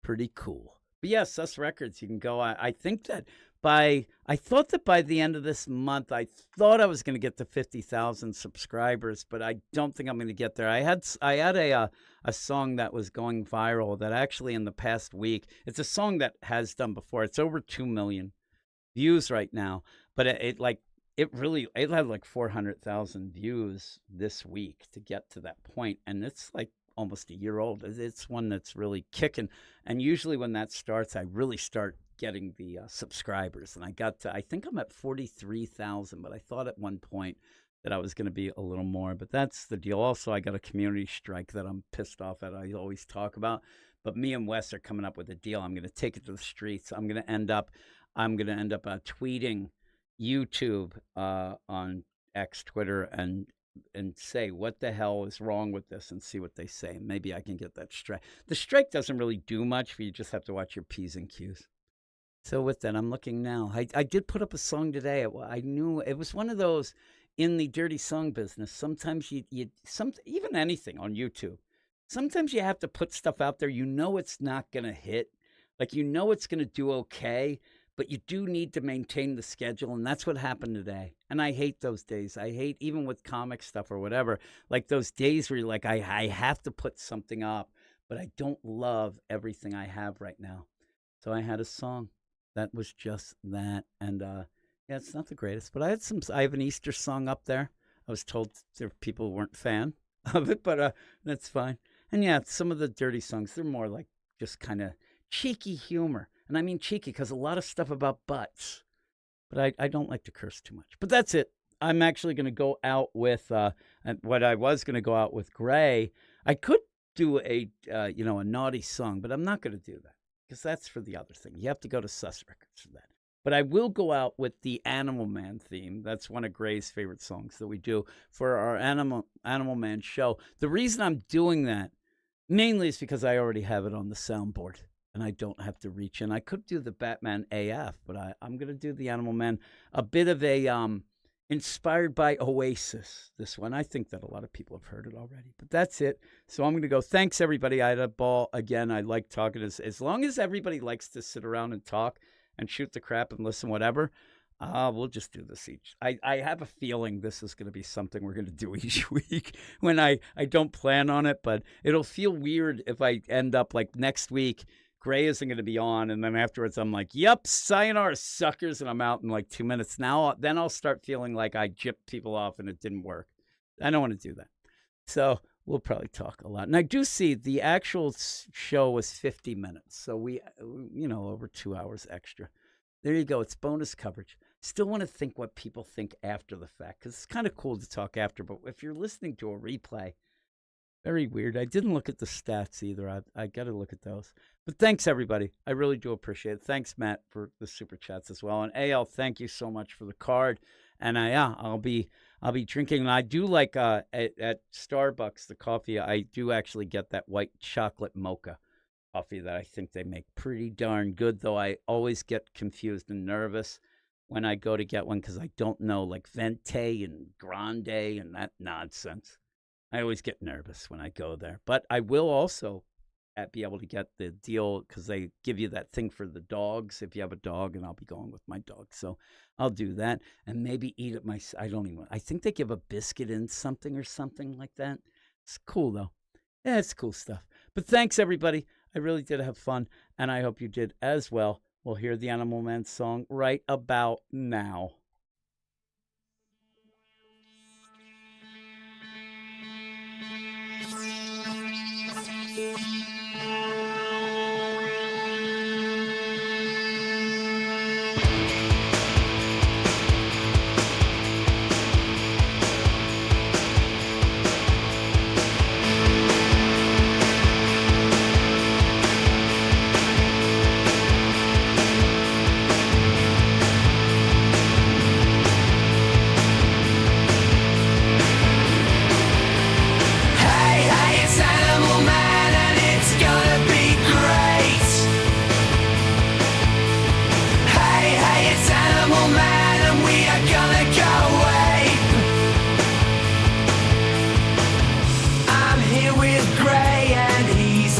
Japanese AI. I'm here for Grant Morrison, and we'll love him to the day we die. Hey, hey, it's Animal Man, and it's gonna be great. Hey, hey, it's Animal Man, and we are gonna go ape. We're gonna go ape. We're gonna go bananas. We're gonna go